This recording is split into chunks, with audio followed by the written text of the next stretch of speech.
You who? You, me. You, me? Me, Me, you? you?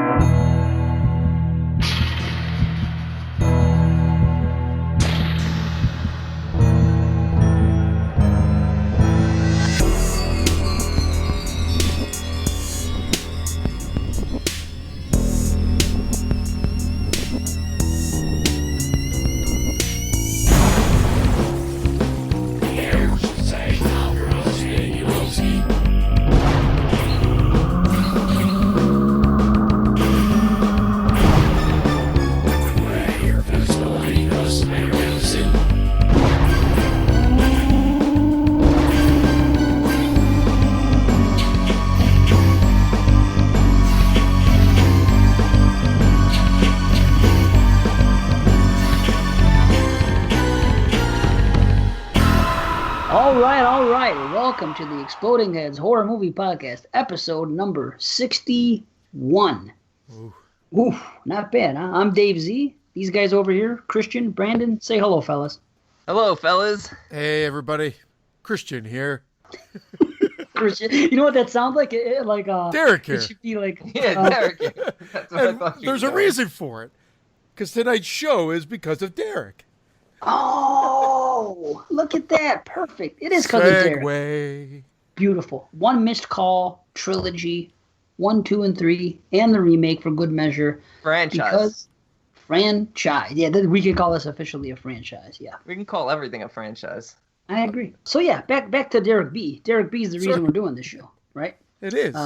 Patreon. Thank you. Again, good stuff. And speaking of Patreon, we have a new patron, Keith Christen is our new patron. He's on there. What's up, homie? Thank you. Thank you, Keith. He chimes in a lot on the page. He has been. Yeah. Page is hopping. Lots of cool people there, and things are good. And if you wanted to tell us what to watch, get in on the Patreon. It's www.patreon.com/explodingheads. Boom. That's it. That's all the promotion for tonight. Yeah. I think I'm going to thank everybody for the mentions, because they mentioned us on Instagram. Somebody had a question about podcast recommendations, and we came up 3 or 4 times. And then again, it happened on Twitter. Someone said mention some horror podcast, and we came up again. So anyone that mentions us, thank you. They retweet our shows. Thank you. They share us on Facebook and anywhere, because word of mouth is very hard to do. So anyone that does that, thank you. And anyone that's not doing it, maybe please do. So, but whatever, we're happy. Hey, how do you pronounce films without an I? FLMS. That's how you spell it. How do you pronounce Flims. Well, I had to spell it before I said it. I feel like an absolute asshole because JP showed us the clip art for the episode that we were guesting on for the best of the top 10 of 1976. And he But if spelled you look something at it, top 10 horror film of 1976, films are spelt incorrectly. This I know. fucking guy. Actually, Zach pointed that out to me. I didn't notice it either until Zach pointed out to me. Like, that's fucking hilarious.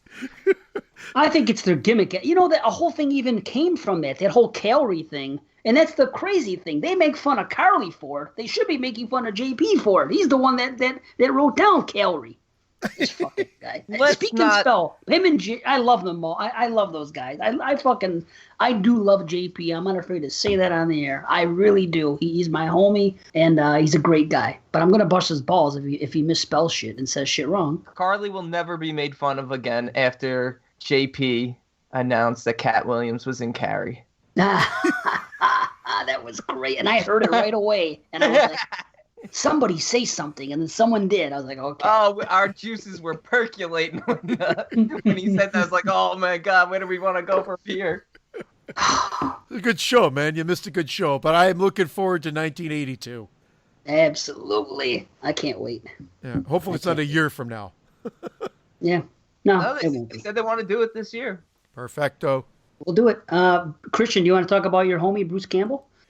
Oh yeah, I guess we haven't mentioned it on this show yet. Yeah, I reached out. I wanted to reach out to someone connected, and Sam Raimi doesn't have Twitter, and Bruce Campbell does, and I was already linked up with him and following him, of course. And I figured, hey, why not straight out ask him what the intent was for Evil Dead, and he responded to me, and quickly too. And I don't know why I'm so surprised by that, because I'm sure he has better things to do, but I thought it was super, super cool of him to respond. Very. And we're not the first to bring this up. I've read articles about it, but it seemed to trend again. Because I think every now and then things, are circular. They come, they go, people forget about them. We're discussing it. And it's funny because, like I said, I never thought of the first Evil Dead. To put this into some sort of context here, we were talking about how Evil Dead plays out as straight horror. But on rewatch for our Evil Dead retrospective, episode 59, correct?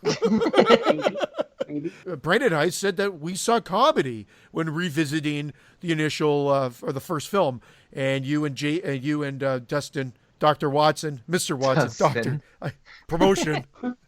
Dr. Dustin Watson. Call him everything but his name. I know, right? Everything but Watson. Yeah, everything but his stage name. But anyway, you guys said it was straight horror. And looks like, we talked about the poll. Sorry. You fucking son of a bitch. We talked about the poll and how it edged ever so slightly to straight horror. Yeah. This is very upsetting. This is very upsetting to me. I feel good because Bruce, I feel, vindicated me. No, see, this upsets me that Ash vs. Evil Dead has been off the air for 2 weeks, and this is what Bruce Campbell's existence has come to, talking to Christian. Even my wife doesn't want to do that. Yeah, seriously. How about the article circulated and we're mentioned in an article and it got a bunch of shares and now I'm not complaining because I'm happy that I think we picked up some steam. I think people that never heard of us saw that and we have gotten more listeners as a result, more people in the group page. So that's awesome. But how typical is it that we finally get something written about us, and it's by the only horror journalist I know that's had more hot water than anybody this year. Yeah. People don't even want to read it anymore. I don't believe it. Yeah. And I had to use TGIF 13, Luciani Vision. So, but it's all linked. It's all linked in there. So that's great though, because then both of your podcasts got notoriety from it. Yeah, and I heard TGIF 13 got an additional listener from it. Yeah, great. I'm matching Watson numbers now. You're not too far off, honestly. Usually you guys are in the top 10, so that's, hey. There's only 9 shows on the network. It's been a while, but I hate you. It really hasn't been that long. We just recorded it like a week ago. Yeah, I liked you on that show. I got to give you props. C, because I have to take back what I said. TGIF 13 only does horror. So it isn't just us. It's you guys too. You guys only do horror. Am I mistaken? No, we've only done horror. So I take it back. I retract my statements. The only 2 shows on the network who have only done straight horror the entire time, our show. Whoa. But Vince is gay, so does that count? Straight and gay horror. Yes, indeed. But he's gay. Did you guys ever hear that? See that thing or no? No. That newscaster when she said, "But he's gay," and then she fucked up. Oh, you must. Oh, I gotta play. Well, listen. Yeah, she meant to say blind. Listen, no, this guy climbed Mount Everest or some shit like that. And at the beginning of the show, leading into the news, she says, "We're going to talk to a man, Daniel so-and-so, yada, yada. And he became the 6th man to climb Mount Everest. But he's gay." And then she goes, oh, I meant to say blind. Excuse me. She said, "It's wait." So when he climb up on his hands and knees? What was she getting I'll at? tell you what. It's easier to climb Mount Everest when you can't see. It's so much harder to climb it with a dick in your ass. It's just climbing up dick to dick.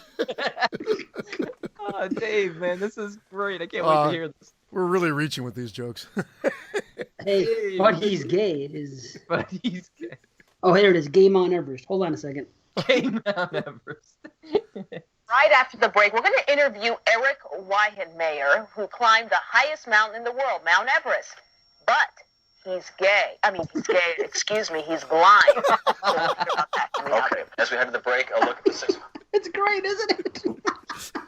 Oh my God! I love that. But speaking of gay, gay mountain climbers climb the stiffest of peaks. I hear.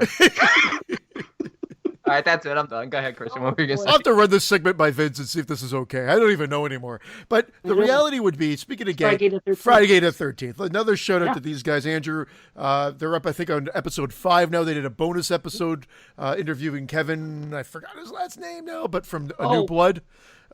Great interview. I mean, it's great to see that these people have embraced that Friday notoriety as well. Because you mean these people? What do you mean?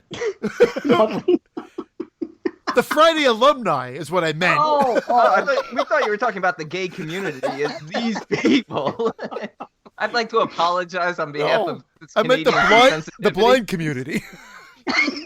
No, I meant the Friday alumni because there are a lot of. Maybe I did word that wrong incorrectly. Stop doing that, guys. You can go blind doing that. I meant that the Friday alumni, there are a lot of people that just dismiss those roles as shit, as we've talked about. We'll get it because we're going to be talking about this franchise in depth later this year. But for now, it's just great to hear that, Lar Park, they'll get together and they actually seemingly like to talk to fans about their experiences. So that's great. We'll get to it. Anything else before we move on? Well, we keep saying we thank Derek, and then we just keep getting off of it. Okay, we'll thank Derek again. Yeah, we got to thank him one more time. I don't think it was enough. Okay. Derek, thank you. Remember, if you didn't see the Facebook post, everybody, and for those of you that are not on Facebook, I'm going to tell you right now, I had to spend $47 Canadian dollars. Derek messaged me and was so apologetic. I'm like, Derek, man, my own fault. If I just bought them 2 weeks earlier, it would have cost me like $20. But I didn't listen to Dave. I didn't listen to anybody. I thought, I'm going to get these. No problem. I couldn't find them anywhere. And then everybody starts texting me after I post I spent $47 to get them the next day, that I could have gotten them for like $3 in the States. You prick bastards, you. Yeah, $12 shipped. So guys listening, buy it. I don't want you guys to listen to this show any further from this moment on tonight or today until you've seen the movies, because there's no other way to talk about these without spoiling. It's just not possible. We can't even do a spoiler section and a non-spoiler. It just would not work. So these movies are so backstory driven. There's so much story that we have to talk about that, there's no way around it. And we're not going to segment it because I don't want to. No, I agree. How's that for you? That's fine. That's beautiful. So, again, thank you again, Derek. See, I'll give more props to the homie. None of us have seen any of these, I don't think, but... No, I had seen the first two. I've owned the trilogy for a while. In fact, I have like a special edition box set. It's actually really nice. Special addiction. But he's gay. But I'm gay. The reality is that I only saw the remake and I realized that I turned it off, and we're going to get to that. Oh my God, the remake. And I might surprise you. With what I say about the remake. You never surprise me. I'm already getting angry. I'm already getting angry. Come on, give me some credit. I'm not going to... Whatever. I know. Can I do an opening remark? I'm going to say that, just based on what we were saying there, I'm going to say that I wrote down this. I go, sometimes it takes a foreign language to help sell a movie that would otherwise not work. And that's my opening remark to the trilogy of One Missed Call. I think this works I agree better. totally, 100%. Okay. Yeah. I agree 100%. We'll get into it. Maybe I won't expand on that until we get into the actual reviews. I think we should say one more thing, and then we'll go to break, and then we'll do our thing. But merchandise. We're talking about doing a little bit of merchandise. We're thinking about doing a website. We just might do merchandise if enough people are interested. If people aren't interested, we're not going to do it. But if so, we've looked into a couple things. T-shirts, right, Christian? Christian looked into it and weighed out the options. And yeah. Right on. Cool. I just wanted to put that out there. If anybody was interested, maybe, let us know. We'll be working on it in the very near future. But hopefully some people want to have some merch, put Brandon's face on there. We have like a whole soft drink line coming out,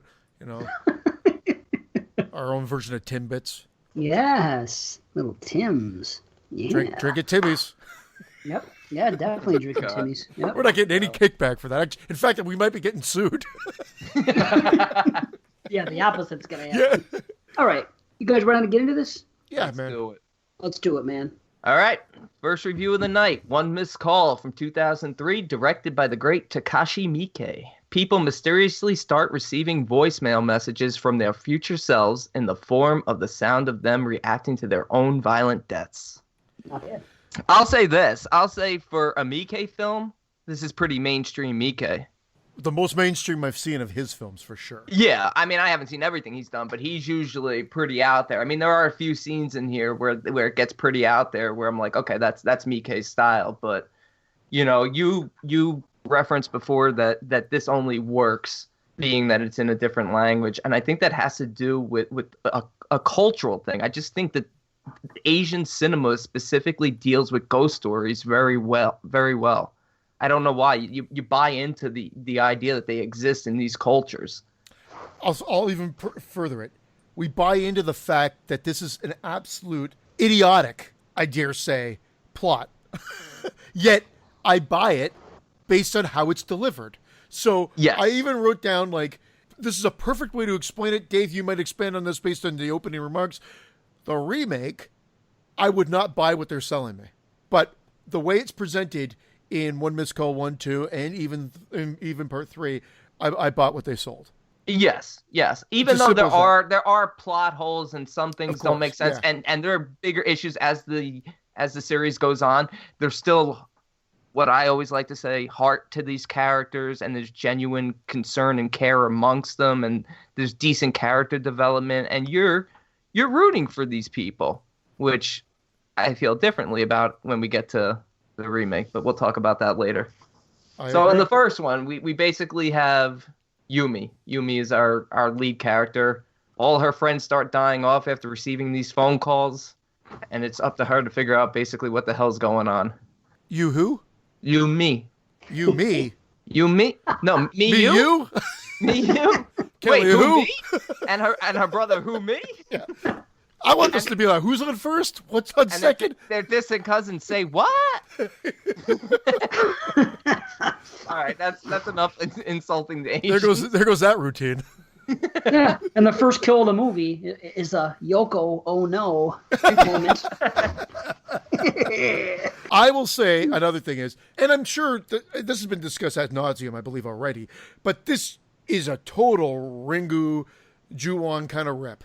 I mean, I know it's Japanese Dark ghostly. Water. I mean, it's all it plays right into it. So right away, kind of like you feel like you're treading the same water. Okay, we did the TV, check. We did the ghost that's like full of rage, check. Why don't we combine the two? Instead of use a TV, we'll use a cell phone, and that will be our little play on it. This is the same time frame as those films, though. So it's not like, we're years later. We're in the midst of this big Japanese ghost craze at this point. Yeah, so, but Ringo came out years before. Like, Ringu came out 99. 99, this is 2003. Ju-on came out 2000. Yeah. Dark Water came out 2002. Yeah. So I mean, it came last, but not very far behind. So it's obviously influenced by those films. I quite enjoyed that opening kill. I mean, the first thing I got to say right off the bat is I remember when these first came out. I probably saw this one maybe 2005, and I remember initially being drawn to that ringtone. What a great ringtone! I remember wanting to put that on my cell phone. I might, because I recorded it. If I can find a way to make it crystal clear and do it, I'm going to. Would you guys like me to play it? I have it. It's about 40 seconds worth. Should I do it for the listeners? I didn't hear it like 50,000 times between all the movies, but go ahead. Hey, the last one I heard was that remake one, so please play the original. Okay, here's the original. Here. It's 40 seconds long, so brace yourselves.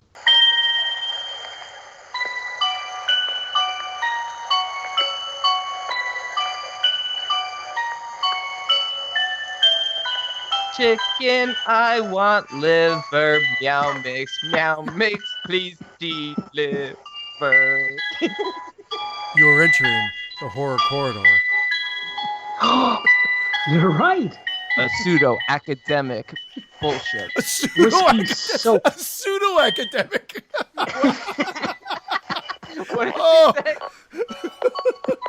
What did he say? I don't. Is that what he says? Oh, what does he say? He said something like pseudo-academic something. I don't know. Whiskey soaked something.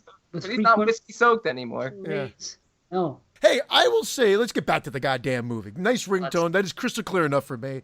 You could put it on your phone tomorrow. The red candy motif starts right in the opening credits before we even know what the fuck it is. It actually outlines the red credits. I didn't notice that until I did the rewatch.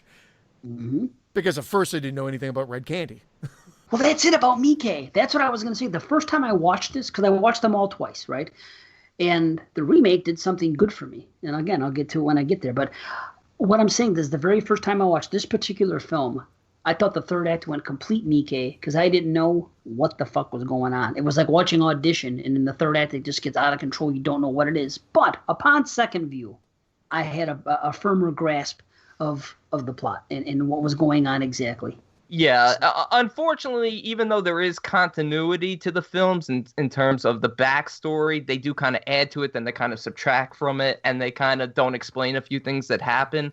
But this one, I definitely agree, goes a little bit Mickey in the third act, but nothing to the point where you can't be like, okay, here's what was really happening. I figured it out. And in the sequels, I can pick a few things apart in them plot-wise. But in this one, I think there's very little to... Very little. I mean, it's really like a ghost slasher murder mystery film. And, you know, we got Yumi at this point. She's doing her investigating, trying to figure out what's going on after Yoko's killed and trying to find out the orientation of this curse and where it all started and there's all these theories. And she eventually hooks up with, I guess he's a detective. I didn't know what he was throughout the movie. Yeah, but well, I thought he was a detective too, but then like one guy says, stop playing cop or police officer or something like that. He's a coroner. Isn't he the guy? No, so I think he said stop playing coroner. No, he said stop playing. He's playing coroner. He's not. Get away from those dead bodies, you. He was at his sister's corpse. He's not a coroner. He was Yes, going. he is. No, he's not. He broke in to see his sister's corpse. How come the cop was so formal with him and he was fine? He said, Mr. Funeral Director or something, he told him. Why would he just be so... He was making fun. Really? Yeah. In the remake, wasn't he in the remake? Wasn't he a coroner in the remake? On the remake, he was a cop. He was a detective. Yeah, he was a detective. I'm pretty sure he was a detective, but then the guy says stop playing police officer or something like that. Maybe he's like, say, don't be a police officer, be a goddamn detective. That was the only bit that was a little bit confusing. That is not the only bit. Yeah. From this film, yeah, Yamashita. That was my big question with Yamashita. What the hell is he? Because even at one point he gets a call saying, "Can you come into work tomorrow?" And he's like, "I can't come." And then he says, "I've been fired." Yeah, I'm fired. Yeah, that was great. You know, and that's because his sister Ritsuko was in a fire that killed her 6 months ago, and you found out that she got the call too. Because she worked at that child's guidance clinic. And she had a candy in her mouth. Yeah. That's what it was. You get that hard red candy. Hot candy. Everyone had hard red candy. So this is what I was saying. Like, we get a lot of backstory here. Lots of backstory. Every character seems to have some major backstory here, which is the film's plus. Maybe there's too much, because all these films, with the exception of the remake, are about an hour and 50 minutes. They're long films. The remake is about an hour and 25 minutes with extended opening and closing credit sequences, I might add.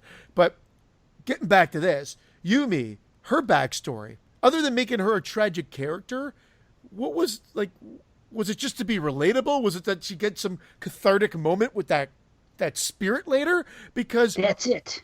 That's the point. That's the point. Okay. But the first time, that's why I was fucked up, because I was when Yumi was flashing back to her childhood, I was getting confused, thinking that was Mamiko, and it was different. That's where I'm like, what the fuck is going on here? Why? That's when I got confused in the third act. Now, after I watched the remake and I saw it, it was more plain. You know, I was like, okay, that's why. They cleaned that up completely. Yeah. What are you talking about? They just went basically shot for shot. I mean, they did the same thing and dumbed it down for us. Yeah, I don't. When I say cleaned it up, I guess that's a better way. Dumbed it right down. Yeah. Or simplified. Yeah. But almost too much, because they took out any. Well, we'll get. We're talking about the fucking remake. We'll get to the remake. Right. But I'm saying what it did was aided me into seeing what was going on. But the first time I was like, what the fuck? And then and Christian, you answered what I was going to say, because the first time I saw it, I was like, why make? Pardon me. As I'm going through it halfway the second time, I'm like, why did they decide to make her an abuse victim as well? But then you answered your own question, because she was able to relate to the mother. And now here's my question, point blank, and you guys might laugh at me. Who was actually doing the killings? Was it Mamiko or was it the mother? It was Mimika. It looks Mimika.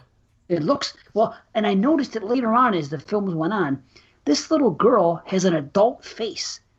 100%. When you see that face, it looks like an adult, but it's on a child's body. So I think I was getting confused in the because when you see the face there, it looked like a grown woman. I thought I was looking at Kayako from freaking the Ju-on films at first. Oh, it was Sadako. Well, And she no, had long limbs too for a was, child. It was Mimiko. in this one, it's Mimiko. In the second one, it gets there's a little bit more of Wow. In the second one, there's 2 killers. yeah, or yeah. I mean, spoiling it, Mimiko is the killer here. We get the backstory that Marie, who's Mimiko's mother, they think she's the one who was abusing her daughters, and she had Munchausen by proxy, and she's tormenting her children just so she could take credit for nursing them back to health. But it turns out it's actually Mimiko, the older sister, who was actually abusing her younger sister. Yeah. Yes, but Nanako. check it out though. Okay, the mother's Nanako. No, the mother is Marie. Oh yeah, pardon me. Yeah, okay, Nanako was the other one. Okay, right. So Marie, what was she doing to make herself be discovered? You would think that she was doing something to provoke Yumi from discovering her. So she had to have been doing something. Did she just happen to be discovered because of what Mimiko was doing? Is what you're saying? That's why I thought that she was doing something. No, she suspected because there's reference that Mitsuko logged 9 visits to the hospital for the little sister in the month of July. So the mother became convinced that something was up and put the camera in the room to see what was going on, suspecting that it was her other daughter. Not knowing for sure, because who would think a little girl would be abusing her little sister? Kind of like the Sixth Sense, but instead of it actually being the mother, exactly, it ends up being another twist, which is what I thought was great about this, because you suspect that it's the mom, and then they throw in another twist that it's not the mom, and that sort of carries it through for like one last plot twist in the last, I think, 15, 20 minutes of the movie. Yeah. The whole final act ended. I ended up completely loving it the second time because I wasn't confused. When Yumi went to the old hospital, that shit was gold. All the scary shit that went on, and she kept creeping and coming out, and the jars were coming out. There was genuinely scary shit going on, and it looked good and everything else. That was some of the best stuff, you know? One of the things oh, sorry. Go ahead, Brandon. Yeah, I was gonna say that's a great scene, especially when they eventually break the curse and then discover Marie's body right before that takes place. That's really creepy. Yep. No, there's a lot of great things there, and well filmed. I think that goes without saying here. It's just a really great movie to look at as well, without it being showboaty by any means. It's just directed very, like, if you didn't tell me who directed this, right, I don't think you would know.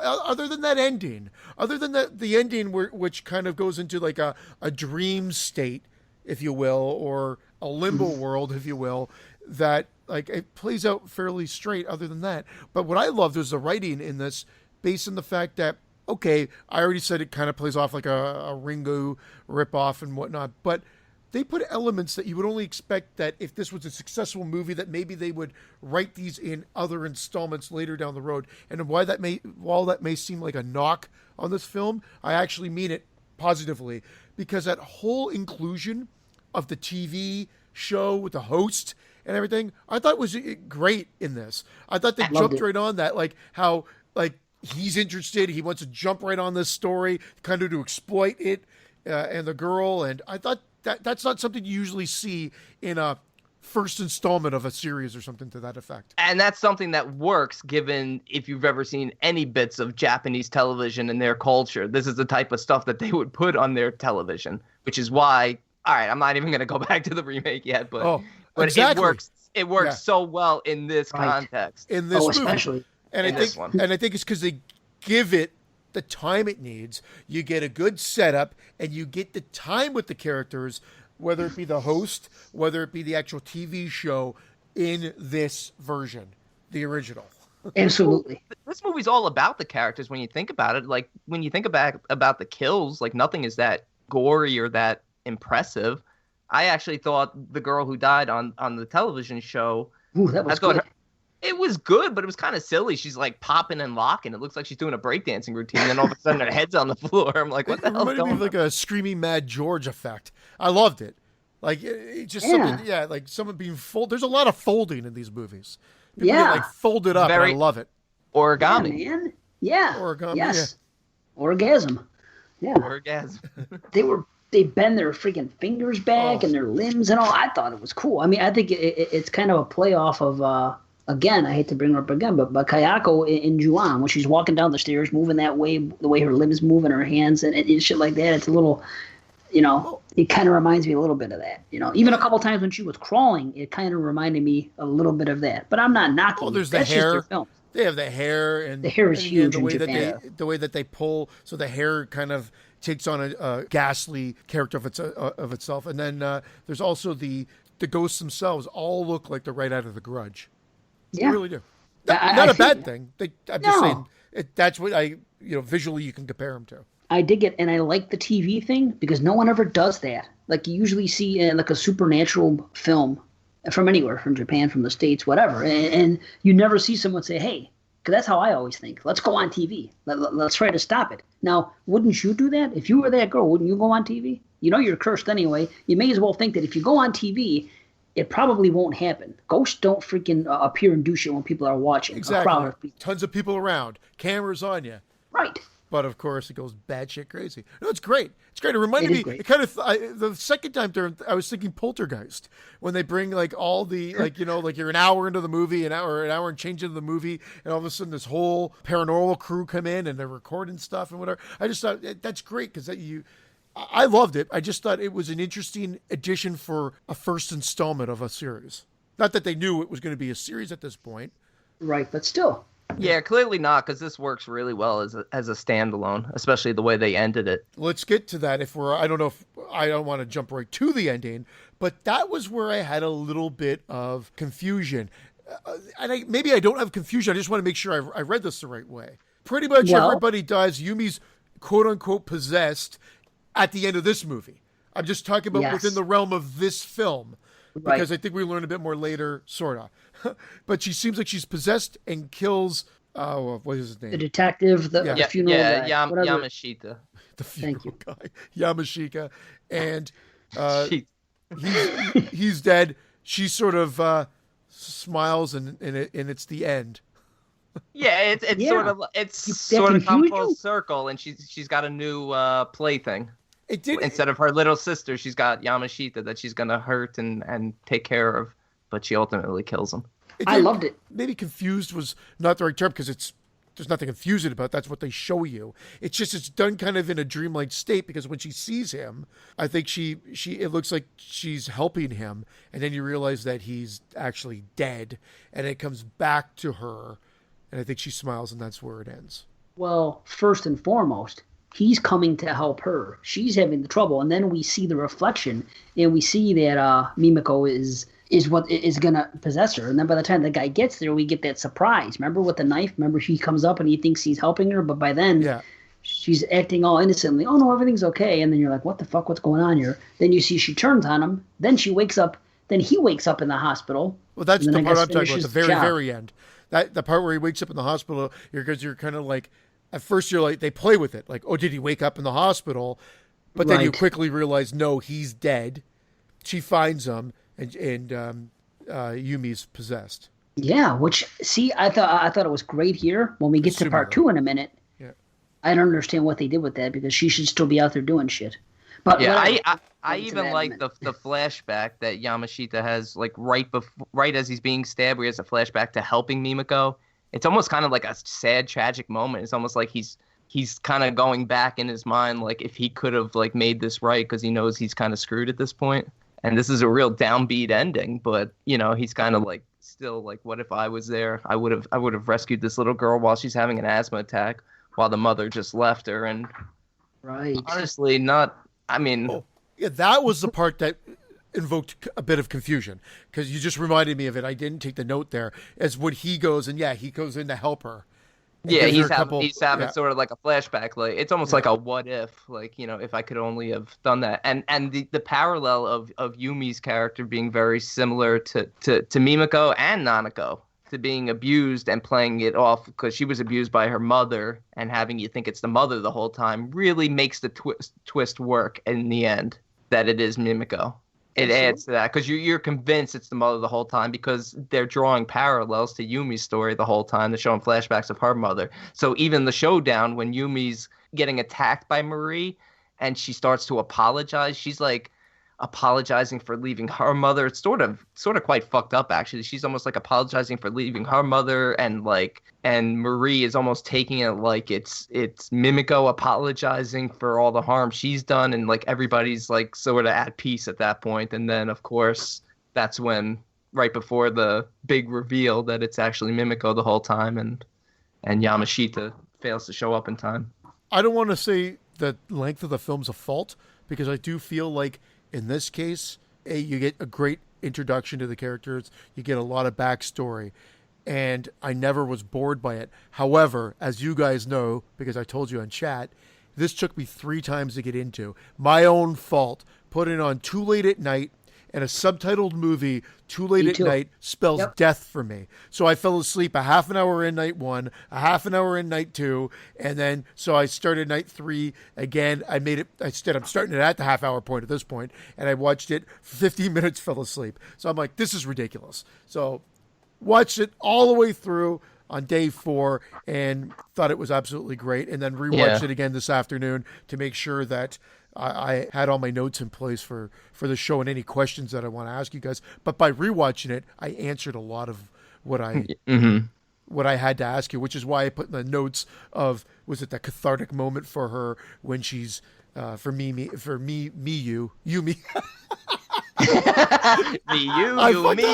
Yumi was a cathartic moment for her, and that's why we have her backstory of being abused and whatnot. But you're right; it draws a lot of parallels to the other characters. So it's definitely something that should be in the film. I think anytime you take on Japanese ghost stories or Japanese cinema in general, you really gotta.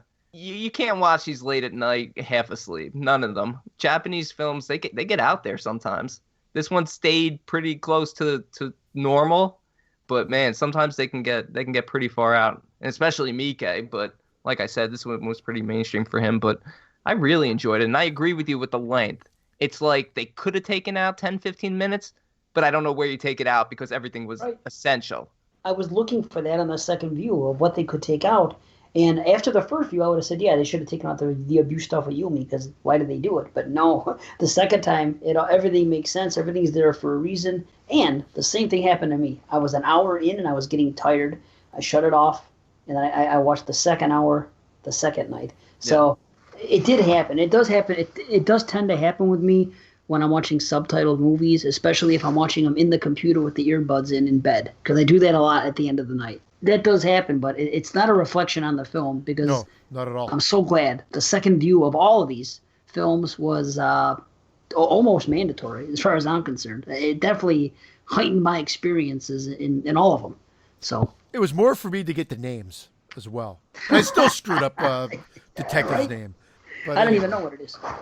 I feel like maybe just based on how we're talking, I feel like I came in at a decent rating. I gave it an 8 out of 10. 8.5. Yeah, 8.5 for me. And I actually came up talking with you guys. I was at an 8 originally, but I'll tell you what. I had no rating the first time I watched it. I refused to put a rating down because I said I either A, have to watch it again, or B, discuss it with these guys. Of course, I did both, but I couldn't figure out what I thought the way it was wrapped up and what happened in the third act. But so many great things. One quick question. That girl, that drowned girl that they flash back to, which is, what's his name's sister, did that look weird to you, like she was frozen? Because that image came up in all three films. She was frozen with like a candy in her mouth, and that's not the sister. Oh, it's not her. The sister was Ritsuko. This girl was the girl after, and then this girl who drowned was the one who called Yoko. Yes. It gets very confusing. No, that's right, because she said I was at a place, they're college kids in this film, and she said that I was at a funeral for a high school friend. Right. Okay, my bad. But the way they show it looks like she's almost in a pool and she's frozen, and there's like a plastic bag behind her. They say she drowned, but I don't know, something about that image just struck me weird. I wanted to know if You guys gave it a saw second thought. It was creepy. It looked like she was like frozen in Yeah. ice or something. Yeah, I saw that too. Only because Okay. you brought it up, but I didn't write a note or anything about it. So You know what it reminds me of? See, you know when they showed that promo picture of Betsy Palmer, that she did before. Yes, and she has her face up against that plastic stuff. That's what it reminds me of. we both did visual versions of that, just for everybody. I know, right? The one time we don't have visual on us, too. Yeah. That's funny. But yeah, great movie.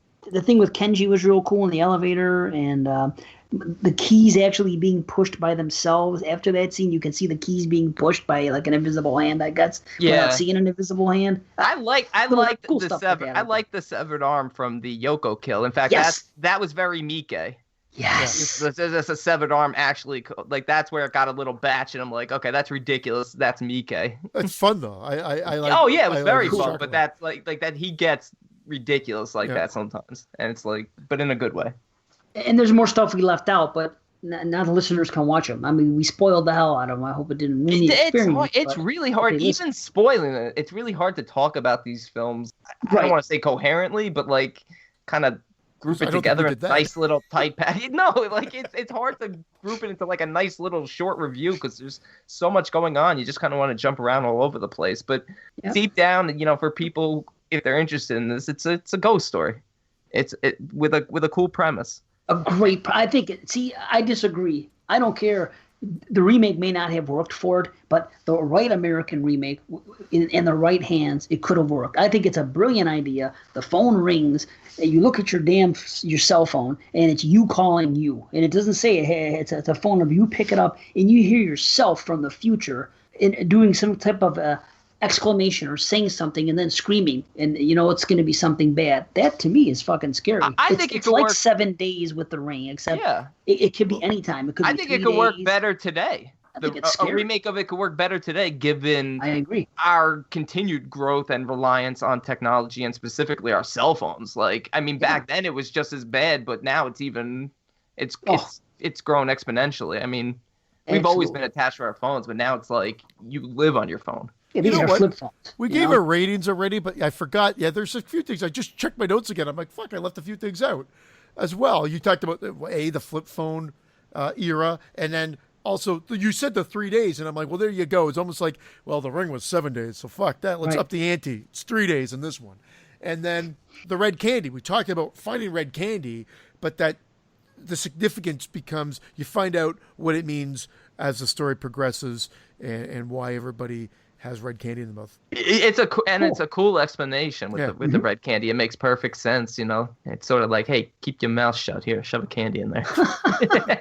Keep your mouth shut. Nice. Cool. Well, if there's nothing else, I guess we can go on to 2. Anybody else? All right, yeah. Part 2 actually picks up 1 year later. Not exactly 1 year, but it's a year later. And this time we're dealing with daycare teacher Kyoko. And the same thing begins to happen, except now this time the curse has sort of evolved, and we'll find out that there's a lot more going on besides just Mimiko. And this one was directed by Renpei Tsukamoto, and this one's from 2005. One missed call, 2. I'm not reading the B description because the B description is just a synopsis of the entire movie. And not a very good one of that. Yeah, it's just like literally scene by scene, everything that happened. I have to get into spoilers immediately because I'm going to ask you guys a question. If you guys can't help me, then that's fine. It's not going to hurt my rating. I was going to ask a question about the opening scene. Oh, well, you go first then. Opening scene. Let's hear it. Opening scene. We got Kyoko and her friend Madoka. Oh, the woman that shows up. That's going to be your question because who is Not that? only the woman that shows up, okay, whatever. She's just sort of like weird. She's very strange. But the little girl, who is she waving at? I know. It's a weird beginning because I just rewatched that right before we got on. That beginning's weird because you're thinking there's going to be the old cliche ghost standing behind her, but then we cut away and there's no ghost there. Yeah. But you're right. Who's she waving to? Why is that girl's mother so weird? I think it was a head fake. I think they're playing with conventions. If I have to really dissect it, I think that they're trying to set it up like you're getting this girl that's been left behind. She's telling the creepy story about the phone or whatnot, and then she's like, "Oh, it's just a story, whatever." Unless I'm confusing things. Suddenly, the mom shows up. You don't see her face because it's kind of half shielded from an umbrella because it's pouring rain.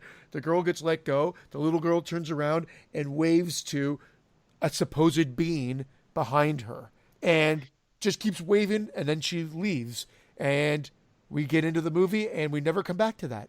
You know what? I actually like that explanation a lot because I had questions about it, but the idea that maybe the mother is so weird and withdrawn that this little girl clearly has imaginary friends, that they probably were just trying to really fake you out and make you think that this is going more traditional, standard ghost story, but it didn't. And I'm glad it didn't, because at first I'm like, wait, there's no phone call. Why is she waving at Mimiko or whoever this new ghost is?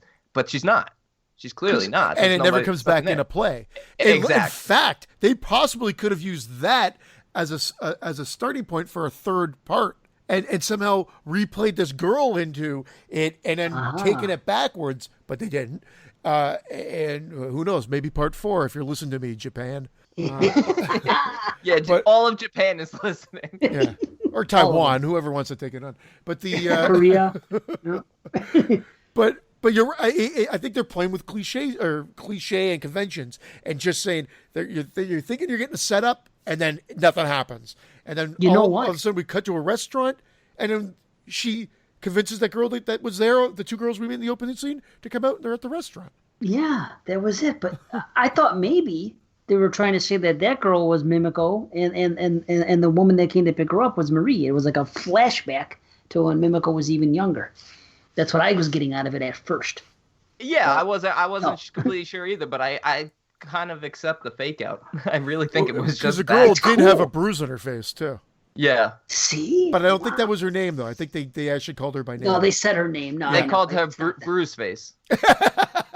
Bruiser. They called her Bruce Campbell. Bruce Campbell. That's fucking gold. Yeah. Bruce Campbell. I want to see that now. A picture of Bruce Campbell, like all beaten to a pulp, and it just says Bruce Campbell. It's easy to see. That's what I want a meme of that. Bruce Campbell. I know, right? Bruce Campbell. Christian's like, can we move on? No, not at all. I was looking at my notes to make sure that if I said anything else about that little girl, but no, I didn't. But I do love when they cut to that restaurant, and then we instantly link. We get that phone ring, and we meet some new characters. They're likable again. And we get a progression of the curse. Now the curse, if you answer someone else's phone, the curse goes to you, because the father answers the daughter's phone, and the curse ends up killing him, even though it was meant for his daughter. Which is great. Weird. No, see, I knew, Dave, you hate it because it's playing with the mythos, but I love it when they can expand on it. Because part 3 expands on it even more. Not even because it's playing with the mythos, because as the movie progresses, we can kind of see why, because they do all kinds of crazy shit. Just, we're supposed to believe that a ghost who has this supernatural power is going to call the wrong person. Why would they just say, oh, I think I'll just call this phone number now. I don't know who's going to answer, but if it's not the person I'm calling, he called the phone.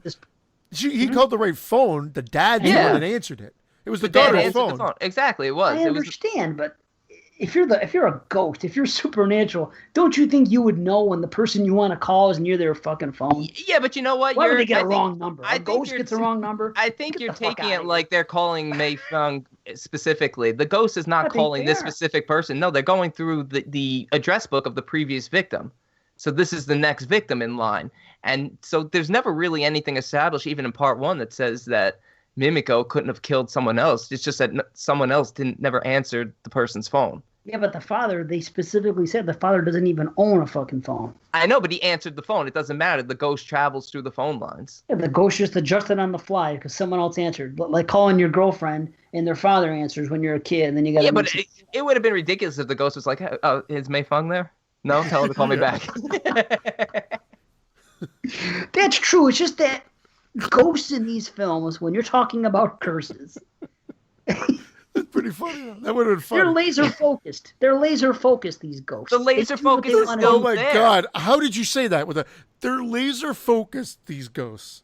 It it's still there, the laser focus. It's still killing the person who answers the phone. You're taking for granted the fact that you think that it has to be the specific phone owners. You would Owners, think, phone owners. Phoners? I don't know. I didn't even, again, this is a Dave Z-ism, because I didn't even dwell on this for 1 second. I thought, Me cool. either, but I feel like I have to defend it. Yeah, now I do too, but like I just thought, cool, they're expanding on it, like it, and then I loved how they linked everything. Oh, don't you remember that ringtone? Where's that from? Oh yeah, that girl that we saw die on TV last year. They bring back the same cop, that Motomiya cop who was completely useless in part 1, but in part 2 he's immediately becoming concerned. Everything. Now Dr. he's Loomis. Older detective, he's Dr. Loomis. No. He's searching for red candy, and everybody, people haven't even died. He's like popping open their mouth looking for red candy. Yeah, I know, right? He was. Was there a candy there? He is totally Lou. He's an Asian Loomis. He's fucking Loomy or something. I don't know. My question is, the S is silent. where did I miss the introduction of? Is it? And is this the main girl, Takaki? Is it Takako? Well, Kayoko and Yeah. Taikako are the two mains. Taikako is the reporter. She's been investigating the story for a long time, and the cop knows she's investigating, so he tells her everything that's going on. And the guy that the guy that she knows in Taiwan. Sorry, listeners, I'm just trying to get some structure here. The guy that she knows in Taiwan is just an old lover, ex-husband. No, so they're still married. Actually, yeah, you're right. They are still married. He's still wearing his ring. Yeah, but anyway. Sorry. Let me get to my question. The first half of this film is set up a certain way where all of a sudden they decide that they have to find out Mimiko's grandfather, right? Because they get into that whole backstory about going to fucking Taiwan because Mimiko's grandfather is there. And they get there, and it ends up being useless because once they get there, we find out about another curse with the girl that sews her lips, and it has nothing to do with Mimiko whatsoever. The original evil. Does. It's the original evil. The original evil that they were all found with dust in their lungs, including Mimiko was found with coal dust in her lungs. Yeah. So now it's not candy, it's dust. I'd rather have a candy in my mouth than dust. Yeah. Coal so dust. again, we're all over the place here, but Dave led it into it. Dave led right into that. So yeah, there's no red candy in this one, sort of, until the end. There's coal dust this time. And I wrote that note, even in Mimiko's body. And now the action kind of switches from Japan to Taiwan. Kind of at the 30-minute mark, but officially at the 50-minute mark, that's where the rest of the story sort of plays out as they search this coal mine. Because that's what the focus of this movie becomes, is finding out kind of the origin of this curse, which, Dave, you just explained it, starts with a link to the grandfather, hoping that the grandfather's still alive and he's dead. But it's not all for nothing, because it leads to finding out that this whole village had been killed off by another evil girl. There's a lot of fucking evil girls in like Japan, Taiwan, and all surrounding countries. But she's not evil. She's not evil at all, exactly. Yeah. She has to get her own revenge because the villagers, it was a wrongdoing, a miscarriage of justice on her. But I didn't realize. Well, don't you just let that go then? You're evil at that point. If you're taking revenge on people, just let it go if you're not. Shut and buried her alive. They sewed her mouth shut, but she could talk clear as day to anybody. They buried her. Motherfucker, they buried this poor little girl, all because she had second sight and she knew when the disease was going to kill these people. You know? Kids threw rocks at her head. Yeah, but I think if anyone's confused how they got to Taiwan, it's when they were doing more investigation, they actually find out from Mimiko's grandmother that Marie, Mimiko's mother, was actually raped, and that Mimiko is a result of that rape. And I thought they were going to find out the father. I thought they were going to find out the real father, Mimiko. That would have been cool for the curse. He was from some fucking crazy thing, the bastard son of 1,000 maniacs or some shit. You know? Well, no, he actually killed the intruder. He killed the intruder and was sent away. The grandfather did. Yeah. Right. And then when he was released, that's when he moved back to Taiwan. And that's why they go to Taiwan to try and reach him. And that's when they discover that the curse has been going on there. That's why? Is that why she has asthma? Because she has coal dust in her? She's coughing on coal dust? Doesn't that make sense? If you got coal dust in your fucking I'm trying to take that in. I never thought of it. You cough too and have asthma. You know what I mean? Because I didn't realize she had coal dust in her. I missed that. That's why I asked the question, because I said that was going to affect maybe my rating. I didn't understand why they had this big, huge setup to the grandfather, and then they got there, and then they switched it off of Mimiko, and then on this whole new curse, and I'm like, Okay, I can accept that. That's another curse. It's cool. I like the story. I dig it. And then where it goes at the end, I'm like, okay, it's just under evil and they're hooked up. But I'm thinking, but you guys said that Mimiko had cold lust in her, and somehow that little factoid got by me. So there you go. You answered my question. I'm cool with it. I had to ask you guys. I don't remember hearing that part. Yeah, well, that's how they originally get to it. Yeah. Well, I mean, the rest of the action from pretty much like so. This one's very investigative in the sense of I think we get a great setup here, first act. Then it gets a little draggy in the second act. There is story progression, of course, but there's not a lot of action per se in the second act. Not necessarily. I agree. A total downfall. It could have used something else in the second act, but then I think maybe at like the hour mark for the last bit, we're kind of in that village and that coal mine for a long duration of film. Even though the action shifts from that, it's kind of that's where it goes kind of mindfucky and time traveling, does it not? It does. It does. It gets a little weird. It gets weird even when you find out that Yumi's body has been found. Well, that's it. So as this is all progressing, as they're exploring, so as they're trying to find out more about the origins of the curse, they find out this other evil, which is the original evil, but I guess a sweet little girl, Lily. That was the original curse that then I guess expanded and then affected Mimiko as well, or she got a call, whatever it may be.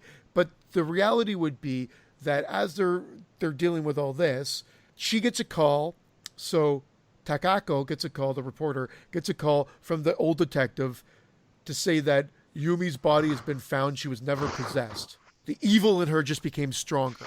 That part I found very confusing because then later on, she finds out that guy died in a crash going to try to find Yumi, and her body's been discovered and everything's done. It was almost kind of like it was just pushed aside in a sense. Did I miss something there? Because that's what it felt like. All this build up to kind of have it just pushed aside. And then on top of it all, she gets told, well, the two bodies we found at the mine, are they both your friends? And she's like, 2 bodies?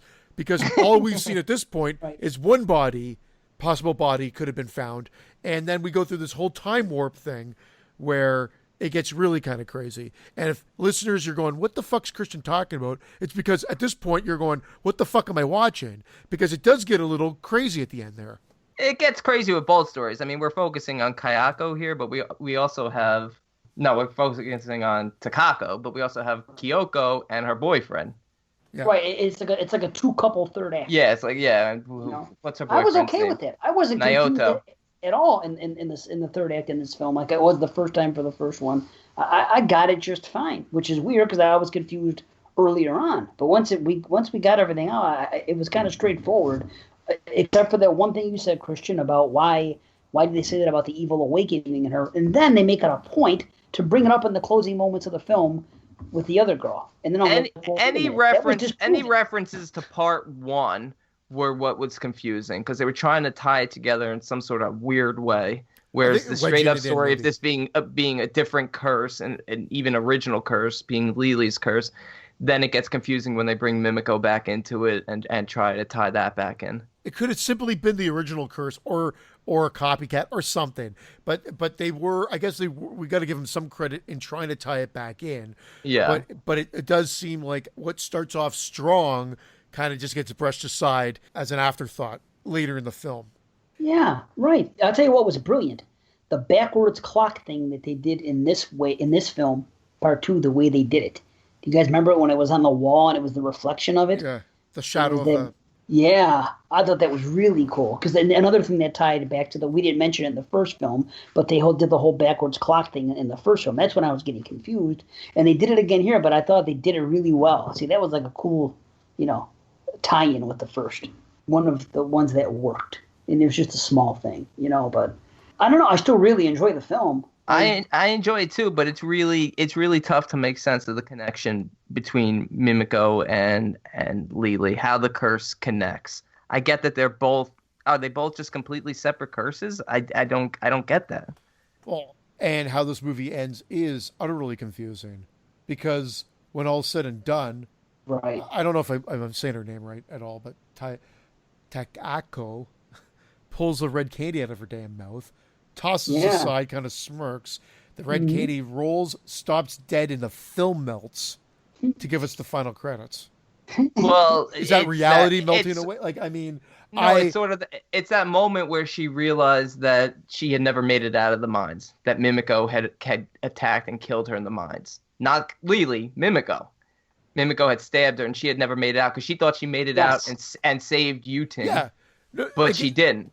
Yeah, she thinks she saved the day. This is where I'm saying the time warp happens because she thinks that she saved the day. Then she gets the information about the two bodies in the mine, realizing that something else hasn't happened. She wakes up. So there's a moment in the film, listeners, where she is searching the mines, clicks on a lighter, gets freaked out by a little girl, and then the movie plays out. Like the end of The Descent. Oh, fuck that movie. So then... Hey.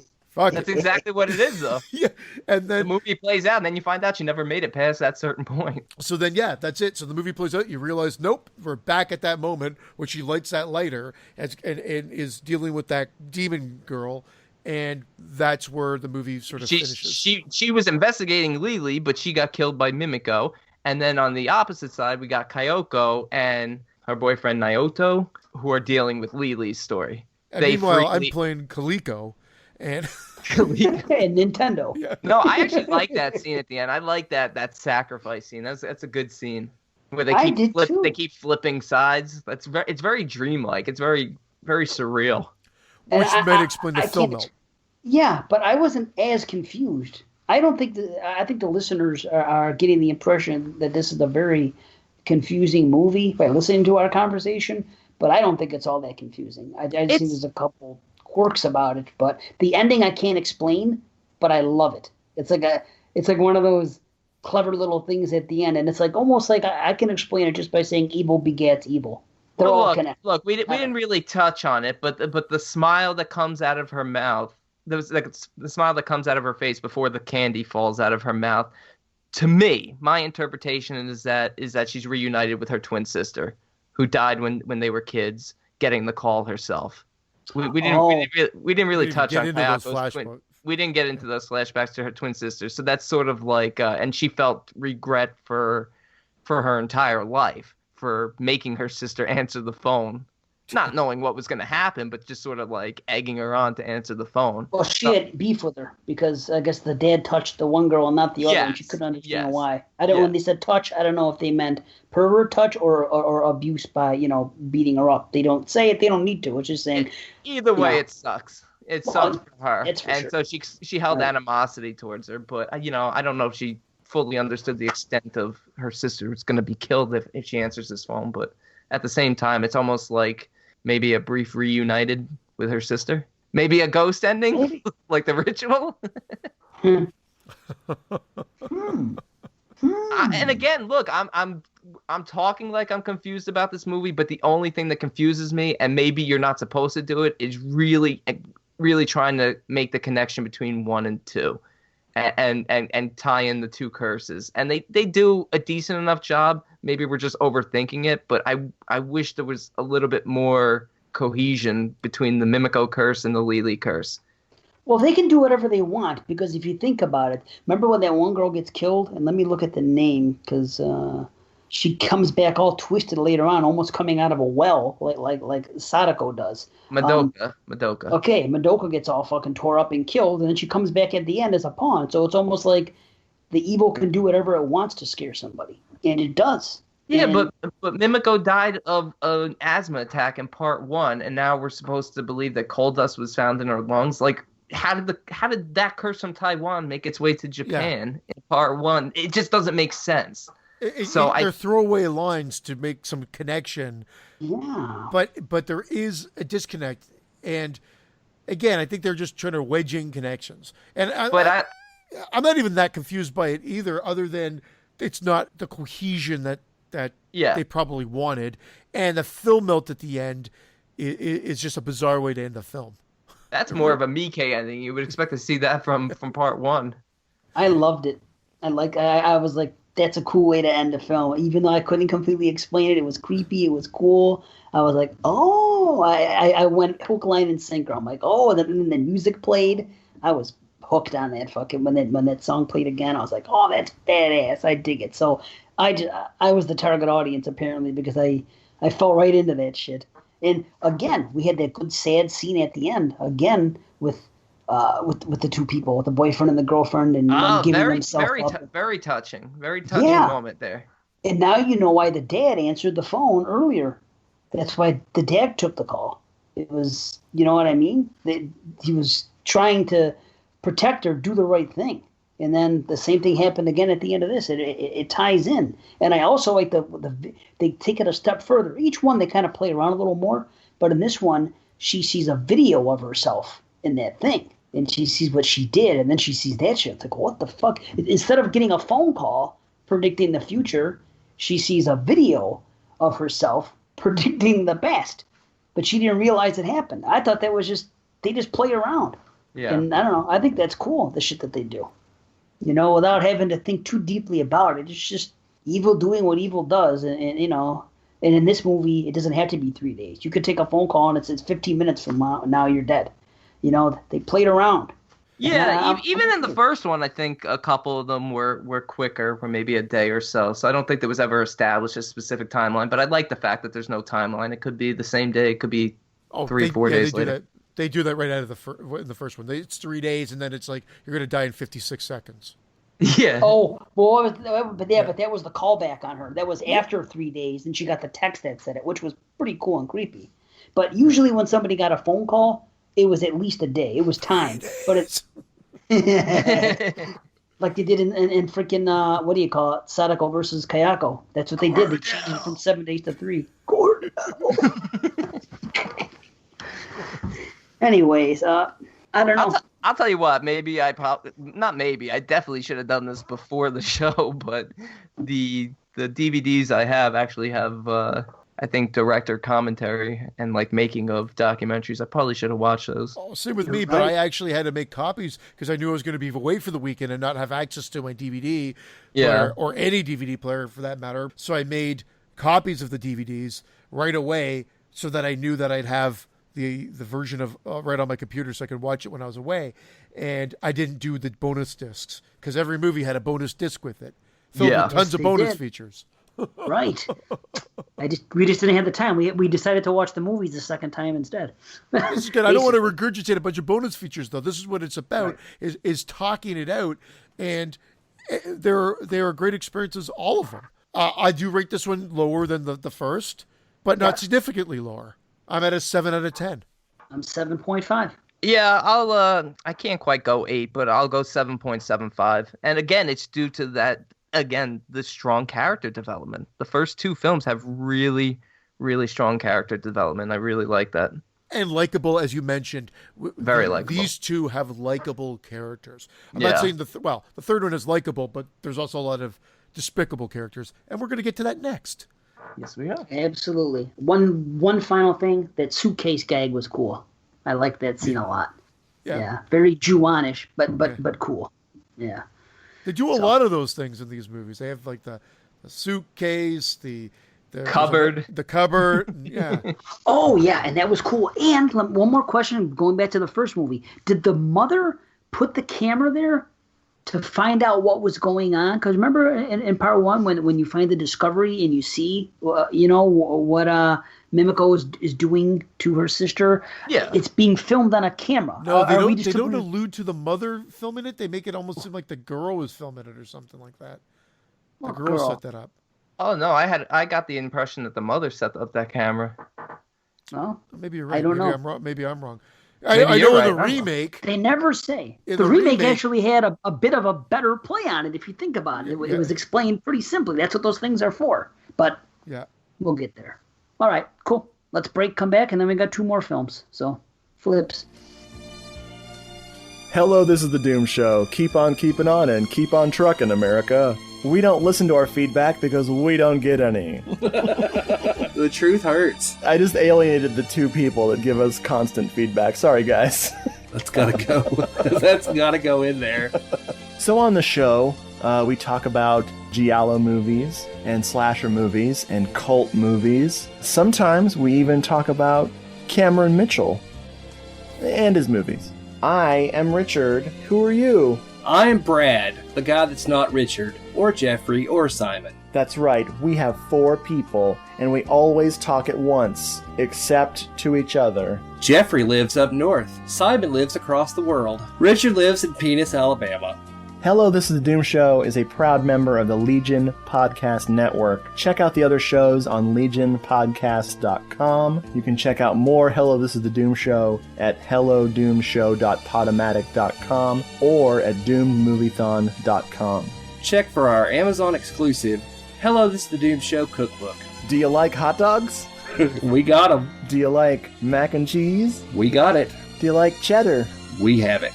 Actually, we don't. No cheddar. Just Colby. Colby Jack.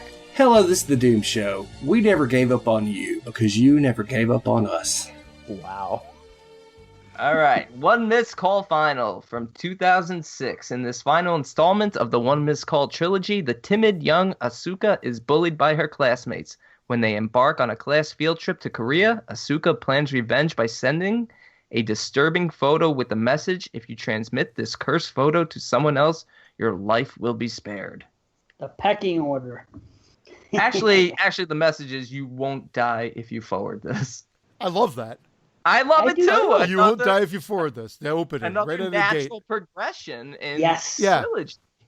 So they add another bit, and this one is probably the most accessible, meaning that if you were coming into this and you thought the other two were a little too artsy or whatnot, this is like the final destination of the series. That's what it boils out with. I actually have written on my notes Final Destination feel. This, I mean, they all have a certain feel to Final Destination, but this one is Final Destination. That one kill specifically, when the guy's out and you see the bolts unscrew and the thing wraps around his neck and he gets hung. Yeah. Totally. There's electrocution. Like, I mean, there's a lot of death. So if you thought the other one didn't have a big body count, this one does. Yep. It's fun. It's not nearly as serious. Although they do play it straight, it's a little bit more fun loving in a sense. You know what? A lot more dislikable characters in this one because we're dealing with bullies. We're dealing with a group of bullies, but we do still have we do still have, and we're dealing with high school kids, like you said, teenagers. But we do still have strong leads in Amiri and the boy who she's meeting up with in Korea. I mean, they're going there on a school trip, but she's kind of made friends through this sort of is it like a sign language group or conference they did, because he's deaf in this, Jinwo, and that relationship in this is very similar to the relationships we've seen in the first two. Strong and caring and nurturing, and makes it a quality film. It's true. The only thing that really fucks it up is that piss poor CG. Way the CG is borderline. I'm not going to shit on the CG, but what they do in the third act with, and I'll just say this because you guys don't know exactly what I'm saying. Freeze the computer. That whole it drops goes to it ridiculous down, levels. It brings the film down an entire point to me. That's the idea is good. The actual breaking down the computer is where it goes off the rails. It's completely off because it shouldn't matter. If Mimiko is what she is, or whatever it ultimately didn't matter. It ultimately didn't matter. But I kind of liked the scene because it was sort of like the nation uniting against bullying and evil. So ultimately, there's a message behind the madness here, and ultimately, the evil force behind it all is still Mimiko, the girl from the last films. She's like death. She's gone. She's like death. But Lily's gone, so she's the curse. The curse is still hers, but ultimately it's kind of like she's using someone as a marionette through this one, in a sense. Basically, yeah.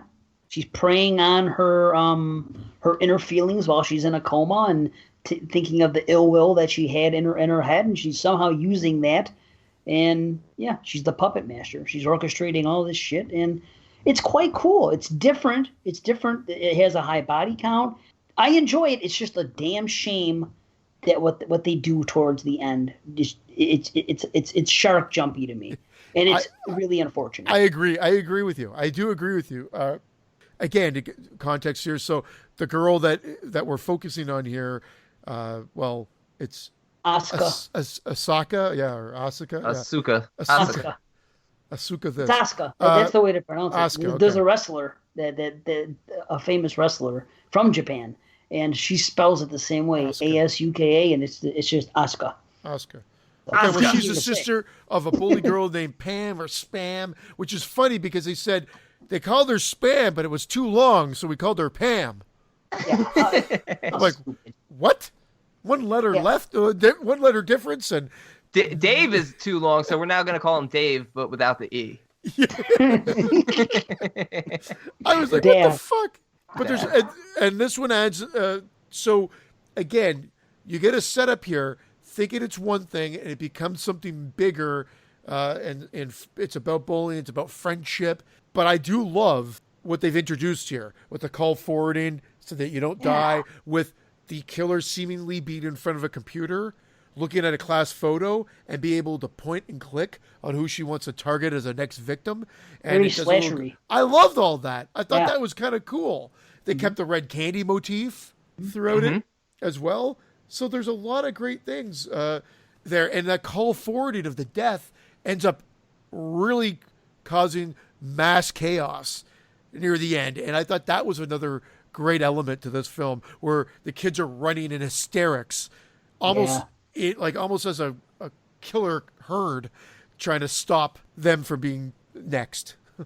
Right, and the return of the noise. That's something they took out of the second part with the asthma thing. Well, Yeah, because we were dealing with Lily at this point. So they brought it back. But yeah, part they brought three, part threes are usually known to bring it back to the original. I've said it time and time again. They always try to, it seems like they tribute the original more in part threes than they do in part twos. I've always noticed, but they did it right. Just little things like that, and have Mimico be the antagonist, but not really. But more featured where it makes sense.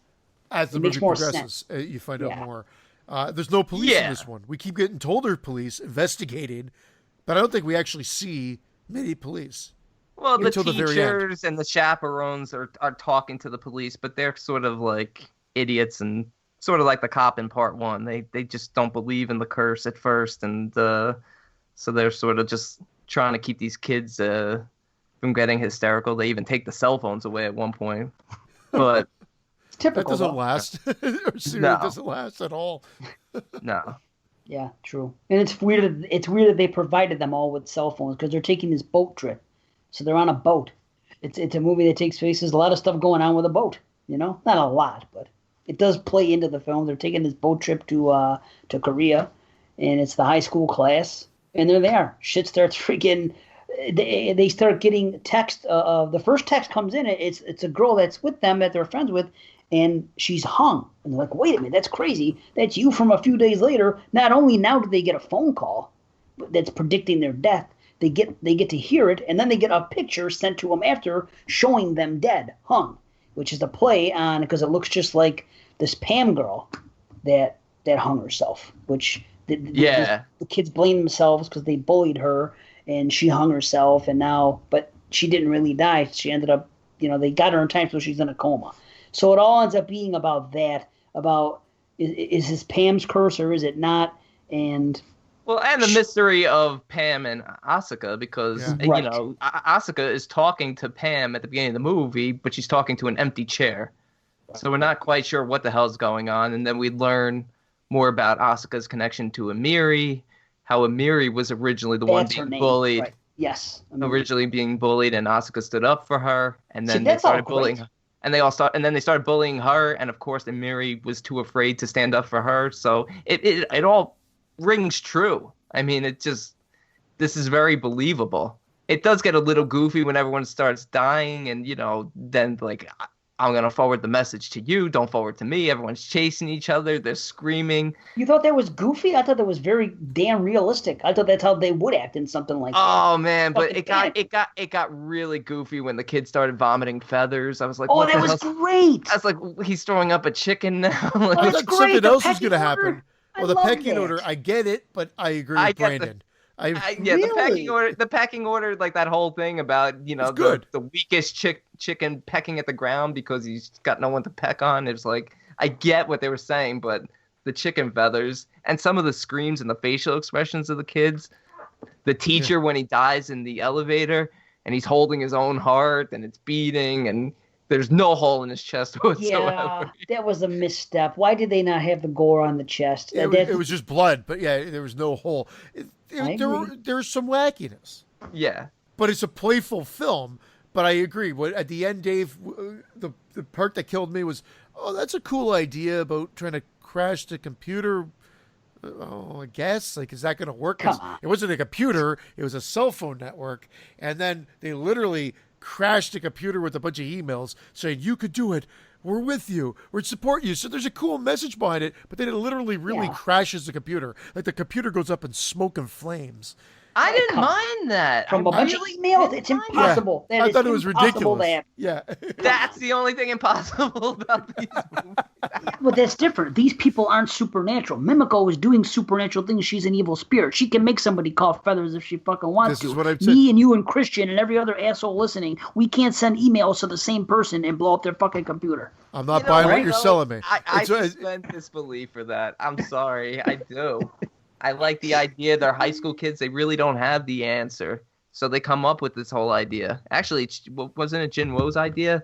And it's, his idea for Amiri to talk to Asuka and to apologize to her and to express the feelings. And I like that. I like that whole united front they present to each other. I did too. My only knock is freeze the computer and how the idea came about. And how it worked or didn't work, and how people bought into it, and what the result was. It was sharp jumpy to me. It was silly because obviously, even if you destroy this one computer, Mimiko can just go to another computer. That's the curse. The curse will continue. Like that's not. So it's sort of silly in that point, but I didn't mind the way they showed it. It was sort of the goofiest. It was, and not sort of. It was definitely the goofiest of the three. But again, what saved it for me and what elevates it to a higher rating is that Amiri Jinwo connection. Even though it's high school love at this point, and it still felt genuine and real. That was a great way to do it, where he saves her. And then, I loved it. Yeah. I loved it. Yeah. Yeah, that was cool too. I'm actually more into the Asuka Amiri connection. And what went down there, and the matching cell phone rings, the dolphin and the moon, and all that shit, and let's go to the beach and everything else, and their friendship, and that's believable because that shit does happen. With the but beach. she cheated her at the end. She wheeled her up to a fucking boardwalk. There was no beach there. And why was she in a wheelchair? What did I miss? She was in like a coma. Like I think she had like a mental breakdown. Is what you're supposed to get the idea of. Oh, I didn't get it at all. Losing that, seeing her love essentially get folded up in front of her.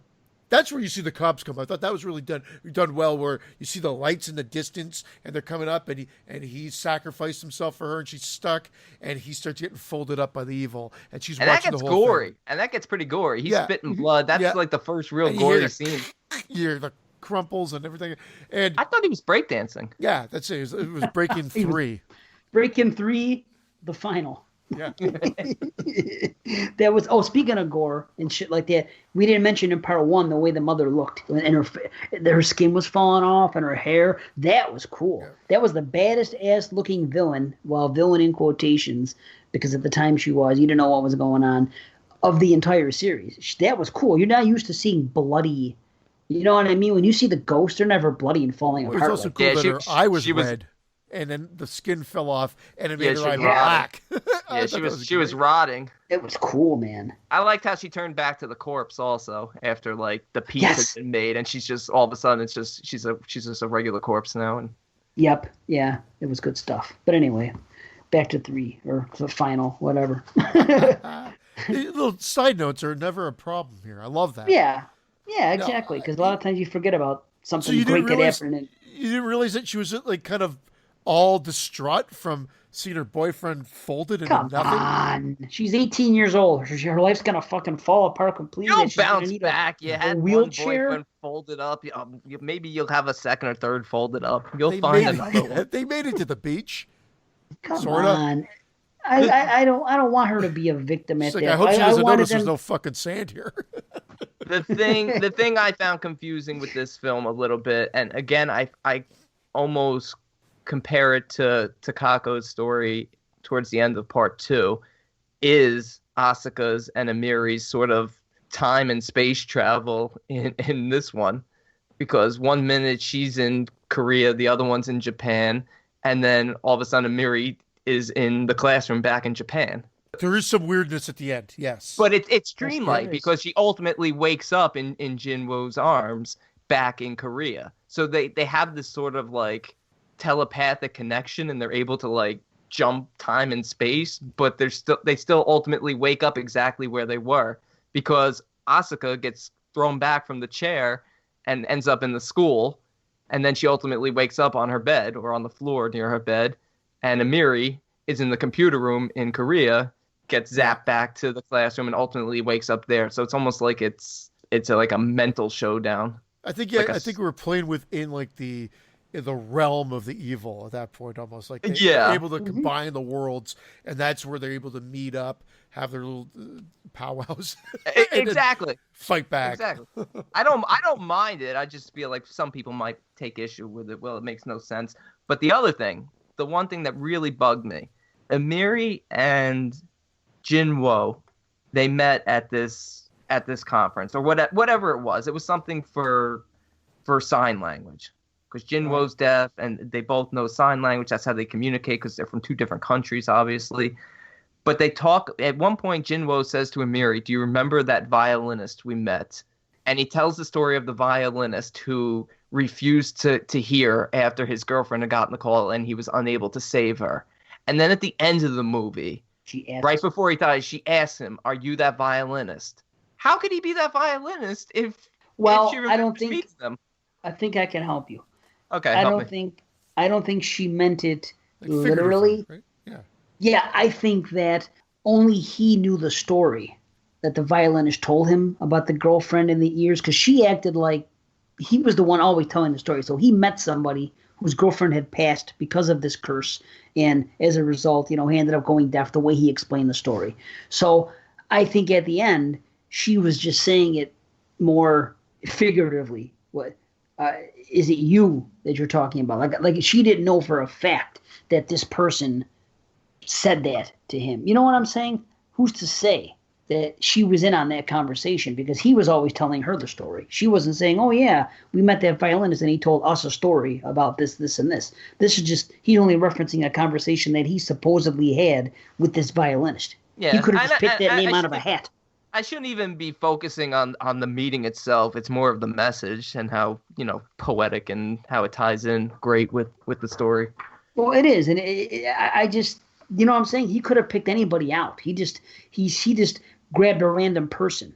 And I think you're able to do that because of the sign language barrier, where she might not have talked to this person whatsoever. So he could just make it up. "Oh yeah, this guy was so-and-so. He told me the story that this happened and it was his girlfriend." He could have just been talking about himself the entire time, and she would not know. So how do you interpret it? Do you interpret at the end that Jinwo had previously lost a girlfriend and that he could technically hear, but he chose that he couldn't hear because of the fact that he didn't save a previous girlfriend? Or do you think it was actually someone they met? I don't know. I didn't think too hard about it, but I guess it can go either way. Because he seemed to always have in mind that no matter what, he was gonna save Amiri, almost as if he was carrying around some sort of demon inside of him that he had to avenge or defeat to make up for a past wrong. Maybe so. Yeah. I don't know. It could have been him, though. You might be honest. Way deeper on this movie than I expected. Holy shit! Where did that come from? I got lost there. Like I'm a little tired now. I think I need a nap. Yeah. Just think about chicken feathers coming out of your mouth when you go. And then we're not that deep anymore. He went back to KFC. He's like, "Don't you defeather these fuckers?" It was like, it's crazy. I gotta admit though, my dad watched this one with me. He watched the first one and the third one with me, and when we were watching this one, we were laughing. Specifically the kids screaming, they're running around, they're in the dryer. It got goofy, but at the end of it, we were like, man, I really enjoyed that. We still really enjoyed it. It's a a good, fun one. solid trilogy. Yeah. This is although the timing of this is no different than the first two, meaning it's about an hour and 45, an hour and 50 minutes. It's still, like I said, the most accessible. I think a lot of people that might not be into standard J-horror or ghostlies might prefer this one because of the Final Destination feel and the fun factor. However, I do rate it a little lower. Again, I think it's just another notch down. I gave it a 6 out of 10, but it's fun. I still recommend checking it out. Yeah, I hear you. I give it a 7. Yeah, I'm right there. I'll go 7.25. Just I feel like I'm a little low on this. Maybe a 6 is a little lower than it should be, but it's a solid 6. Solid 6. That's what she said, huh? It's a solid 6, see? Yeah. Right on. Yeah, it's kind of weird. I think each film, C's been a little lower, I've been in the middle, and B's been a little higher. Every single film. So I guess that's just the way we feel about the franchise. But, hey. Who knows what's next? Wow. Oh, my God. Next doesn't really count. It's not really the Japanese franchise trilogy. Next ruined my childhood. Yeah, I'm going to say it. It ruined my childhood, even though I was 28 when it came out. Oh, wait a minute. Did you see? Okay, let's go into it, and then we can discuss it. Go ahead. Do your thing. Okay. I guess I should pull it up. And pull it out. And pull it out. Solid 6. Hey, hey, I'll take a solid 6. I bet you will. All right. But you have. Right in the tush. But he's gay. Back in my mountain climbing days. One Missed Call, 2008. The American remake directed by Eric Valette. Several people start receiving voicemails from their future selves, messages which include the date, time, and some of the details of their deaths. Okay. You saw this when it first came out? Everybody's like, okay. Okay. I was going to say the only message was probably from these actors phoning in their performances. Because this movie has some name actors in it. I mean, we know Ed Burns. We know Shannon Sossaman. I recognize some of the other actors in this. I've seen them in other things. Again, good. But their performances in this, I mean, this was dreadful, this film. I don't think it was dreadful. I think their performances were bad, but I think there's some things that I liked about the film. And when you hear my rating, it's not good. But I'm just saying I don't think it's as dreadful as everybody. This movie is like notoriously ripped on. Like people said it was like the worst movie of the 2000s, and this is my first time watch for me. And you know what? This is a perfect example of a remake that never needed to be made. This is a cash grab right here. And to be honest, on a $20 million budget, I think it only $27 million, I think. Yeah, it only grossed like 40, 45 million worldwide. The original was made for 1.7 million. Like, I don't get it. Like, we take these films and we butcher culture and character development. It was just I hate it. Oh, that's the American way. I have no problem with that. It just make it a good remake. Like Dave said, there's a movie that could have been remade here that would have been a solid idea. Dave, I know you already alluded that you have a different thought process. I'm more on board with Brandon here. This is a bland rendition. It looks good. You could tell there's some high production values. You wondered where that 27 million went. It definitely did not go into, and I know I'm the one that does this, and I don't care. It definitely didn't go into the CG effects because they were horse shit in this movie. They were terrible. Terrible. I agree. Terrible. They took you right out of the film, and they were useless. They didn't help elevate the scares. At least try to make it elevate something. I said that the acting, funny enough, I thought the acting was decent enough, but everything else about this was bland. The script is bland, and yet you're basing it off something that had all this backstory to it. The scares were that calculated style, and I said that only like maybe the most novice teeny bopper horror fan might find this scary. Terrible. You know what? I thought immediately. Okay, what's one of the main things that stands out from the original trilogy? It's the ringtone.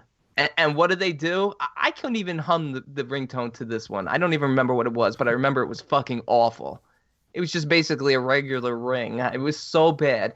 And I want to know right from the opening, when I knew this film was garbage, did the cat get a phone call also? Well, wait a second here. Did the first girl miss a call or get a phone call? Because did we ever find that out? She was talking on the phone. Then she stops talking on the phone, and then she's talking to a friend on the phone, and then the cat goes, and she's just looking for the cat and gets pulled into the pond. And she looks like she's living in, I guess they wanted to give a little shout out to Japan, because she looks like she's living in like a Japanese, like, Art Deco house or something like that. And then the cat gets pulled in, and I fucking laughed my balls off. They literally rolled off the couch. That's when I said to myself, I really want to not watch. I don't want to watch this movie. Oh, I wanted to keep watching. I was laughing, but not for the right reason. If the cat had a little like kitty cell phone, a little Hello Kitty cell phone, and he got a call, fine. Meow, meow, meow, meow, meow, meow, meow, meow. And of course, the candy floats up in the water. You're not supposed to eat candy in the pool, people. 45 minutes. I call this the one missed call meets They Live, because it looked like the only thing missing were the special glasses to see the people, because otherwise the people were looking around and they looked like they live aliens all over the fucking place. They did. Awful. Oh, no, see, no, that was when I liked the fact that you could tell the cursed people by that little thing with the trails coming off them. It gets creepy to me. The trails? What about the fucking eyeballs coming out of their foreheads and all of them looking like they had no skin? How many parties have you been to where the hosts of the party are making a gourmet meal and sit down to dinner while there's like 80 people partying in the other room? How many? Like, 3. What? And then of course their friend comes back, Leanne, and Beth is like, "How was the funeral?" Did they actually have to write that line of dialogue? How was the funeral? It was great. It was wonderful. They had a clown. That's an uncomfortable thing to say, but then after she says that, she corrects herself. Well, what kind of question is that? But I can see a nervous question like that being answered. If you were at a party and your friend walks in, they just came back from a funeral, it's just something that people might say. I'm not going to pick on them too hard for that.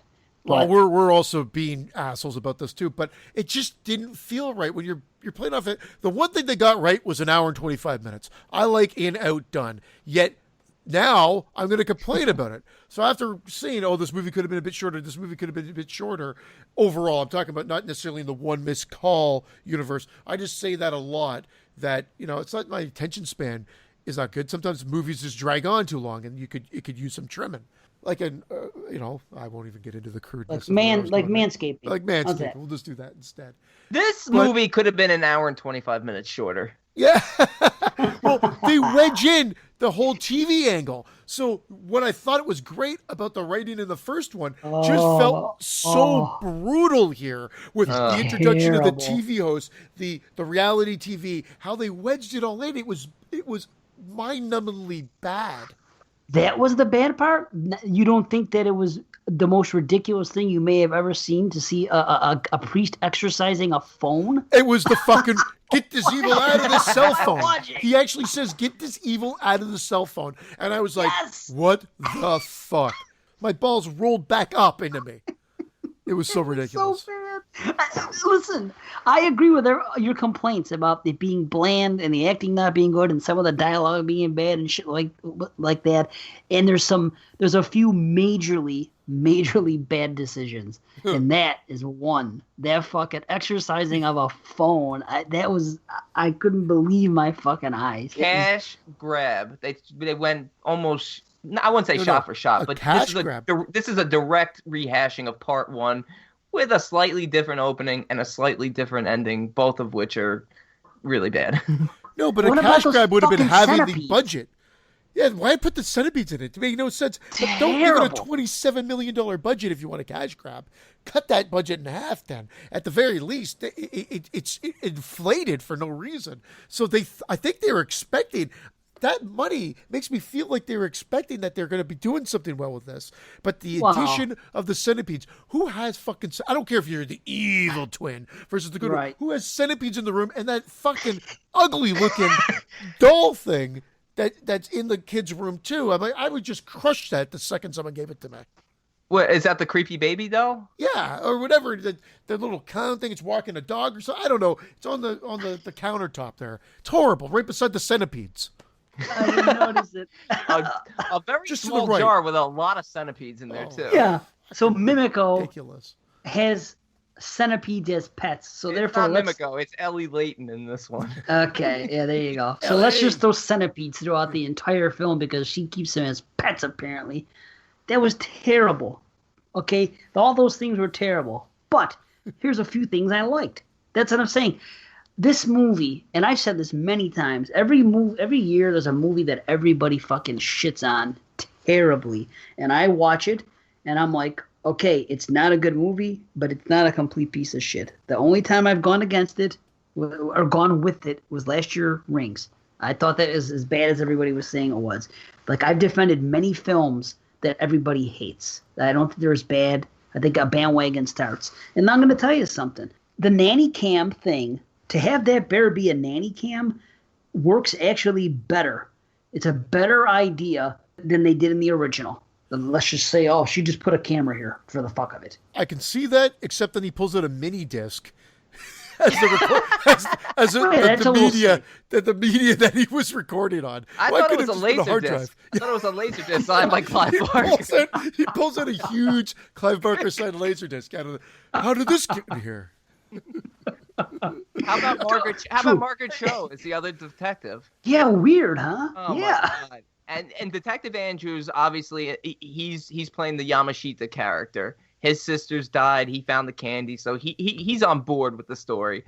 But he even at some point tells his superiors, tells Margaret Cho, we need to get protection for Beth, who's our main girl here. And Margaret Cho makes a comment, well, we can't provide protection from a cell phone. Tell her to call customer service. Like, just laughable, just cringe-worthy lines, sapping all the joy and originality of the original. Come on. You guys didn't laugh. I stopped taking notes after the TV part. I was like, and then I realized I wasn't taking any more notes because there's nothing really to write down. But then when she's going through the vent shaft and she finds the corpse comes alive and they're like caressing one another. It almost looks like they're about to go in for a kiss. Her and the corpse. and she's like, why? I, again, couldn't contain myself, was by myself and laughing out loud.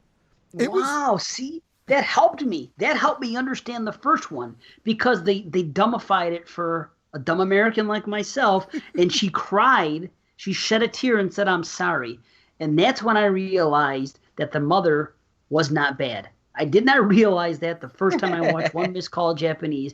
It took the remake to explain to me the basic plot of the original. Well, that's the only good thing about the remake is that it helped you understand the original. That's what I'm saying. It did that. I like the nanny cam thing. I like the fact that when the people are touched or they're victims, they leave that trail behind them, that little visual effect, so we know something's coming on. I liked how they did the additional backstory a la like The Ring, the American Ring compared to Ringu.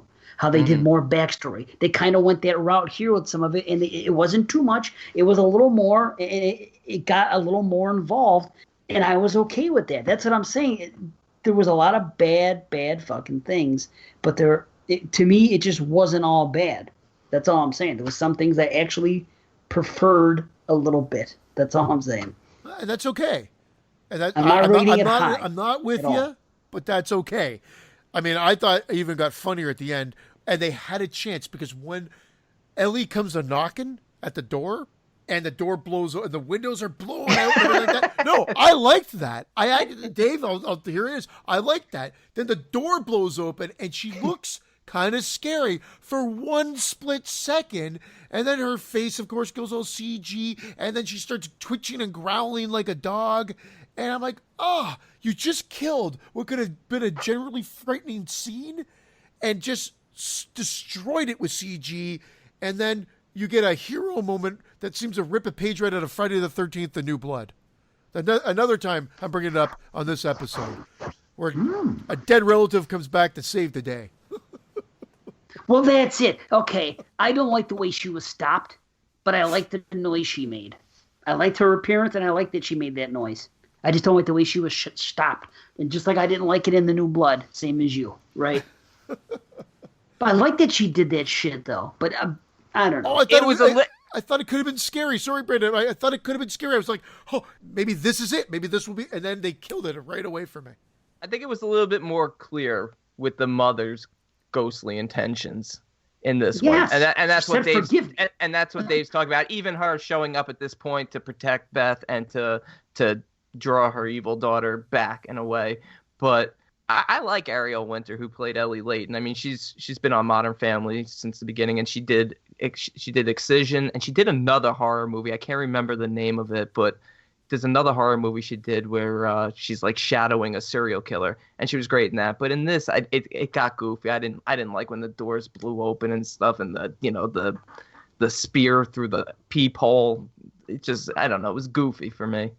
The spear through the peephole was a nod to the original, but there was no explanation as to why. But I mean, that's why they did it. Only we know, because Yumi, they talked about it in the original. She has issues with peepholes, and we find out why later on in the film when she saw her grandmother hung, and that whole thing with her abuse. And then later on, she looks in the peephole and the thing comes out. So that was a little nod to the original that only people like us that have seen the original are going to know. So at least they did a few things, just like in the new It. How, for no reason, Pennywise says, beep, beep, Richie. And people are like, why do you say that? Well, it's a little nod to the original. It's just what they do. Yeah, but in this one, it was real cheesy, really bad CGI. It was just... I agree. You know what, guys? I may make some enemies here. Maybe with you two, maybe with a lot of listeners.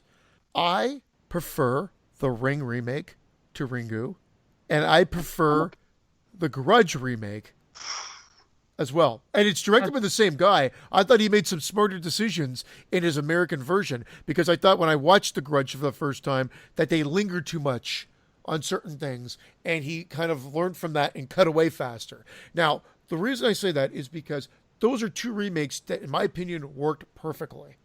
I agree. They're good remakes. And that this one is a perfect example of a kind of a waste of an opportunity, because there is a story to tell here, but I feel like they maybe they left a lot on the editing floor. I don't know, but they chopped it down to that magical an hour and 25 minutes. That's with a fairly long credit sequence at the beginning and final credits. And I feel like it just plays out like a Cliff Notes version of the original. There's absolutely zero character development. It's hard to believe the movie's even that long. I mean, one of the victims, he's at his ex-girlfriend's funeral in like jeans and a ripped t-shirt, and then he storms off mad because he got a call and he's afraid he's going to die, yet he has no problem backing out into traffic backwards, like literally walking backwards into traffic, even though he's terrified that he's going to die. I mean, it was uninspired in my book. Yeah, it was. I agree, Brandon.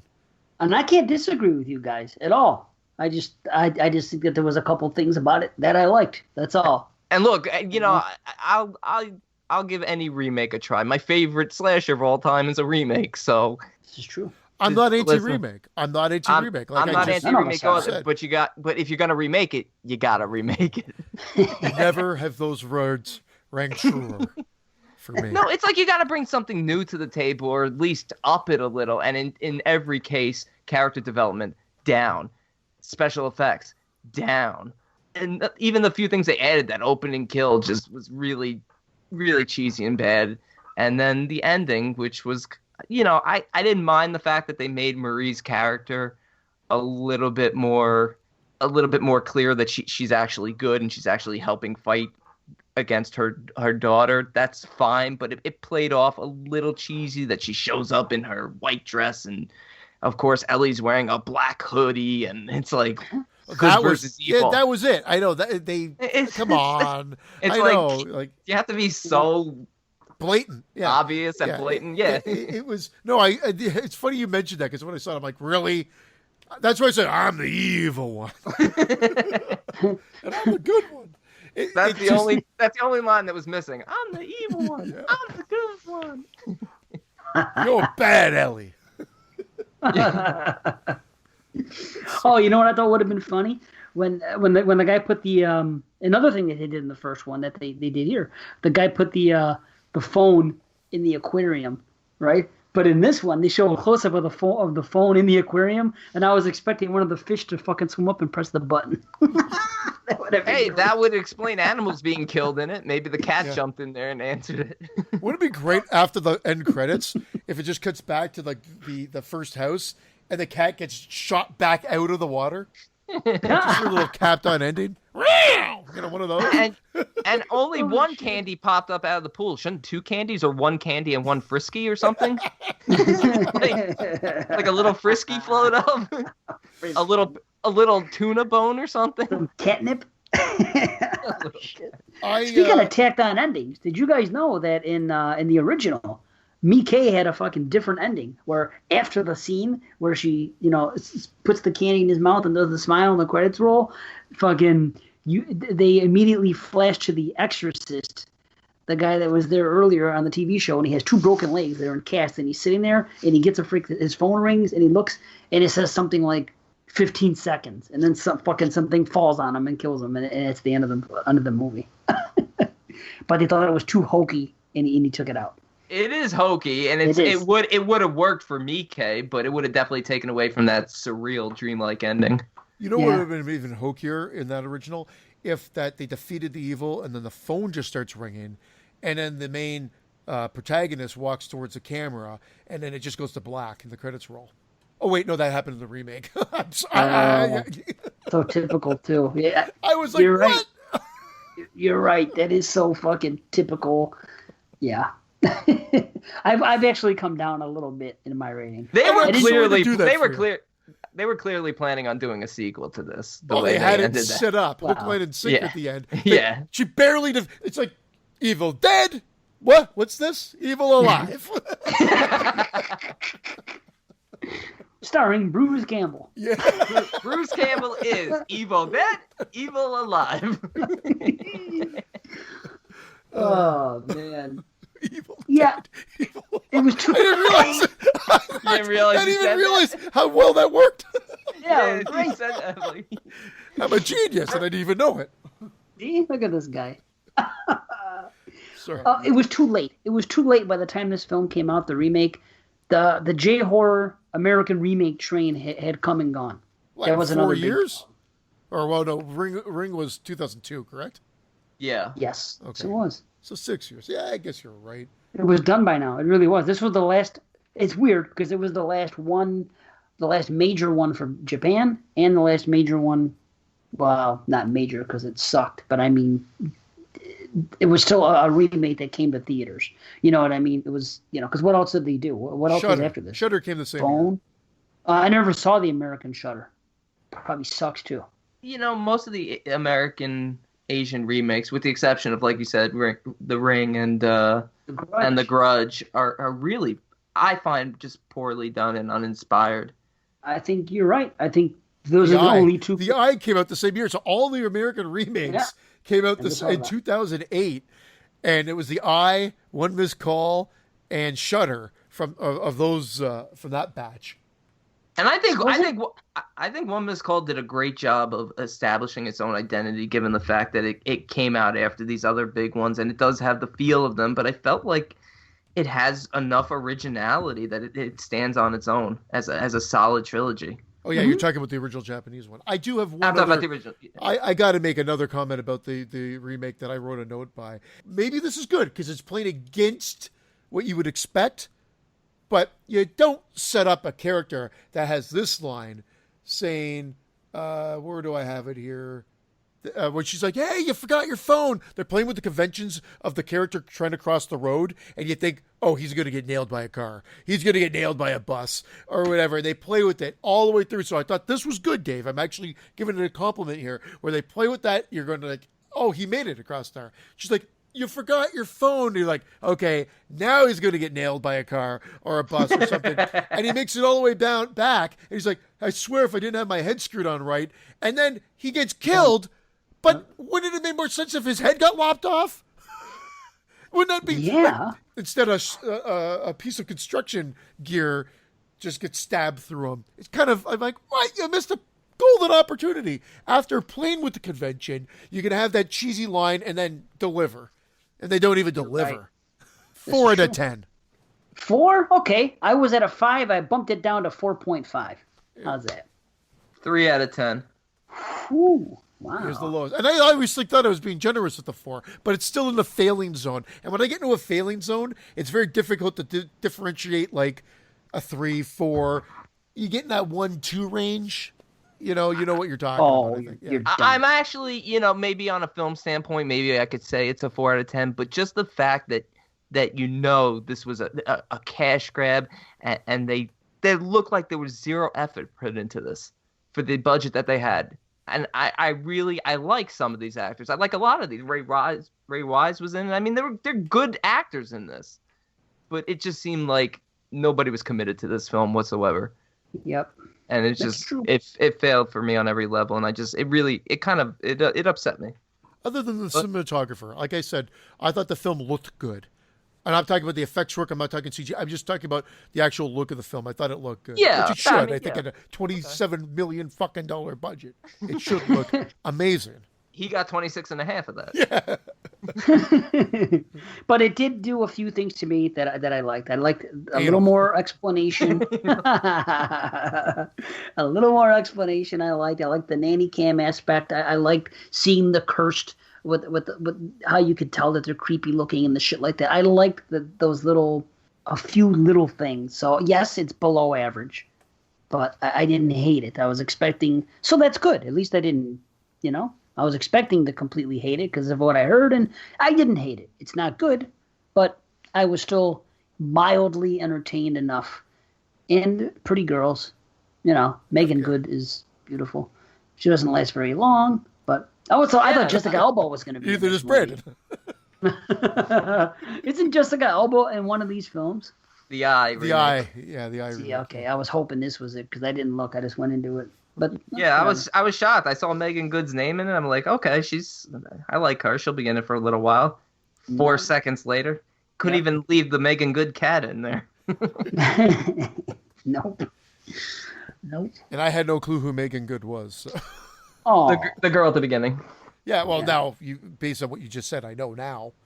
But Can't be too sure with you. You know what? Go ahead, say it. No, I'm Have I told you I hate you? No, I said that at the beginning. I'm over it now. I'm at the loathing stage at this point. I will say, Derek, thanks again for this. I now own the set. on. I'm going to sell it on eBay.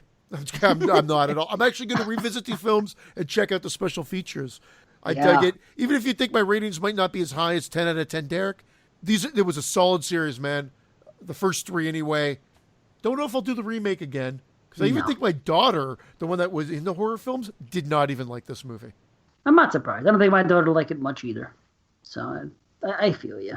No, I'll definitely watch these again. There's no question. These are the kind of movies that when you watch the first one, I think I want to watch 2 and 3 after. It's just one of those things. Like I said recently with Phantasm, you just kind of get sucked into their world and you just enjoy it, and that's how I feel. And I think any fans of J-horror, if you haven't seen this, because I hadn't seen them, you know what I mean? And so what a good opportunity. So I'm still recovering from trying to break down Phantasm 5.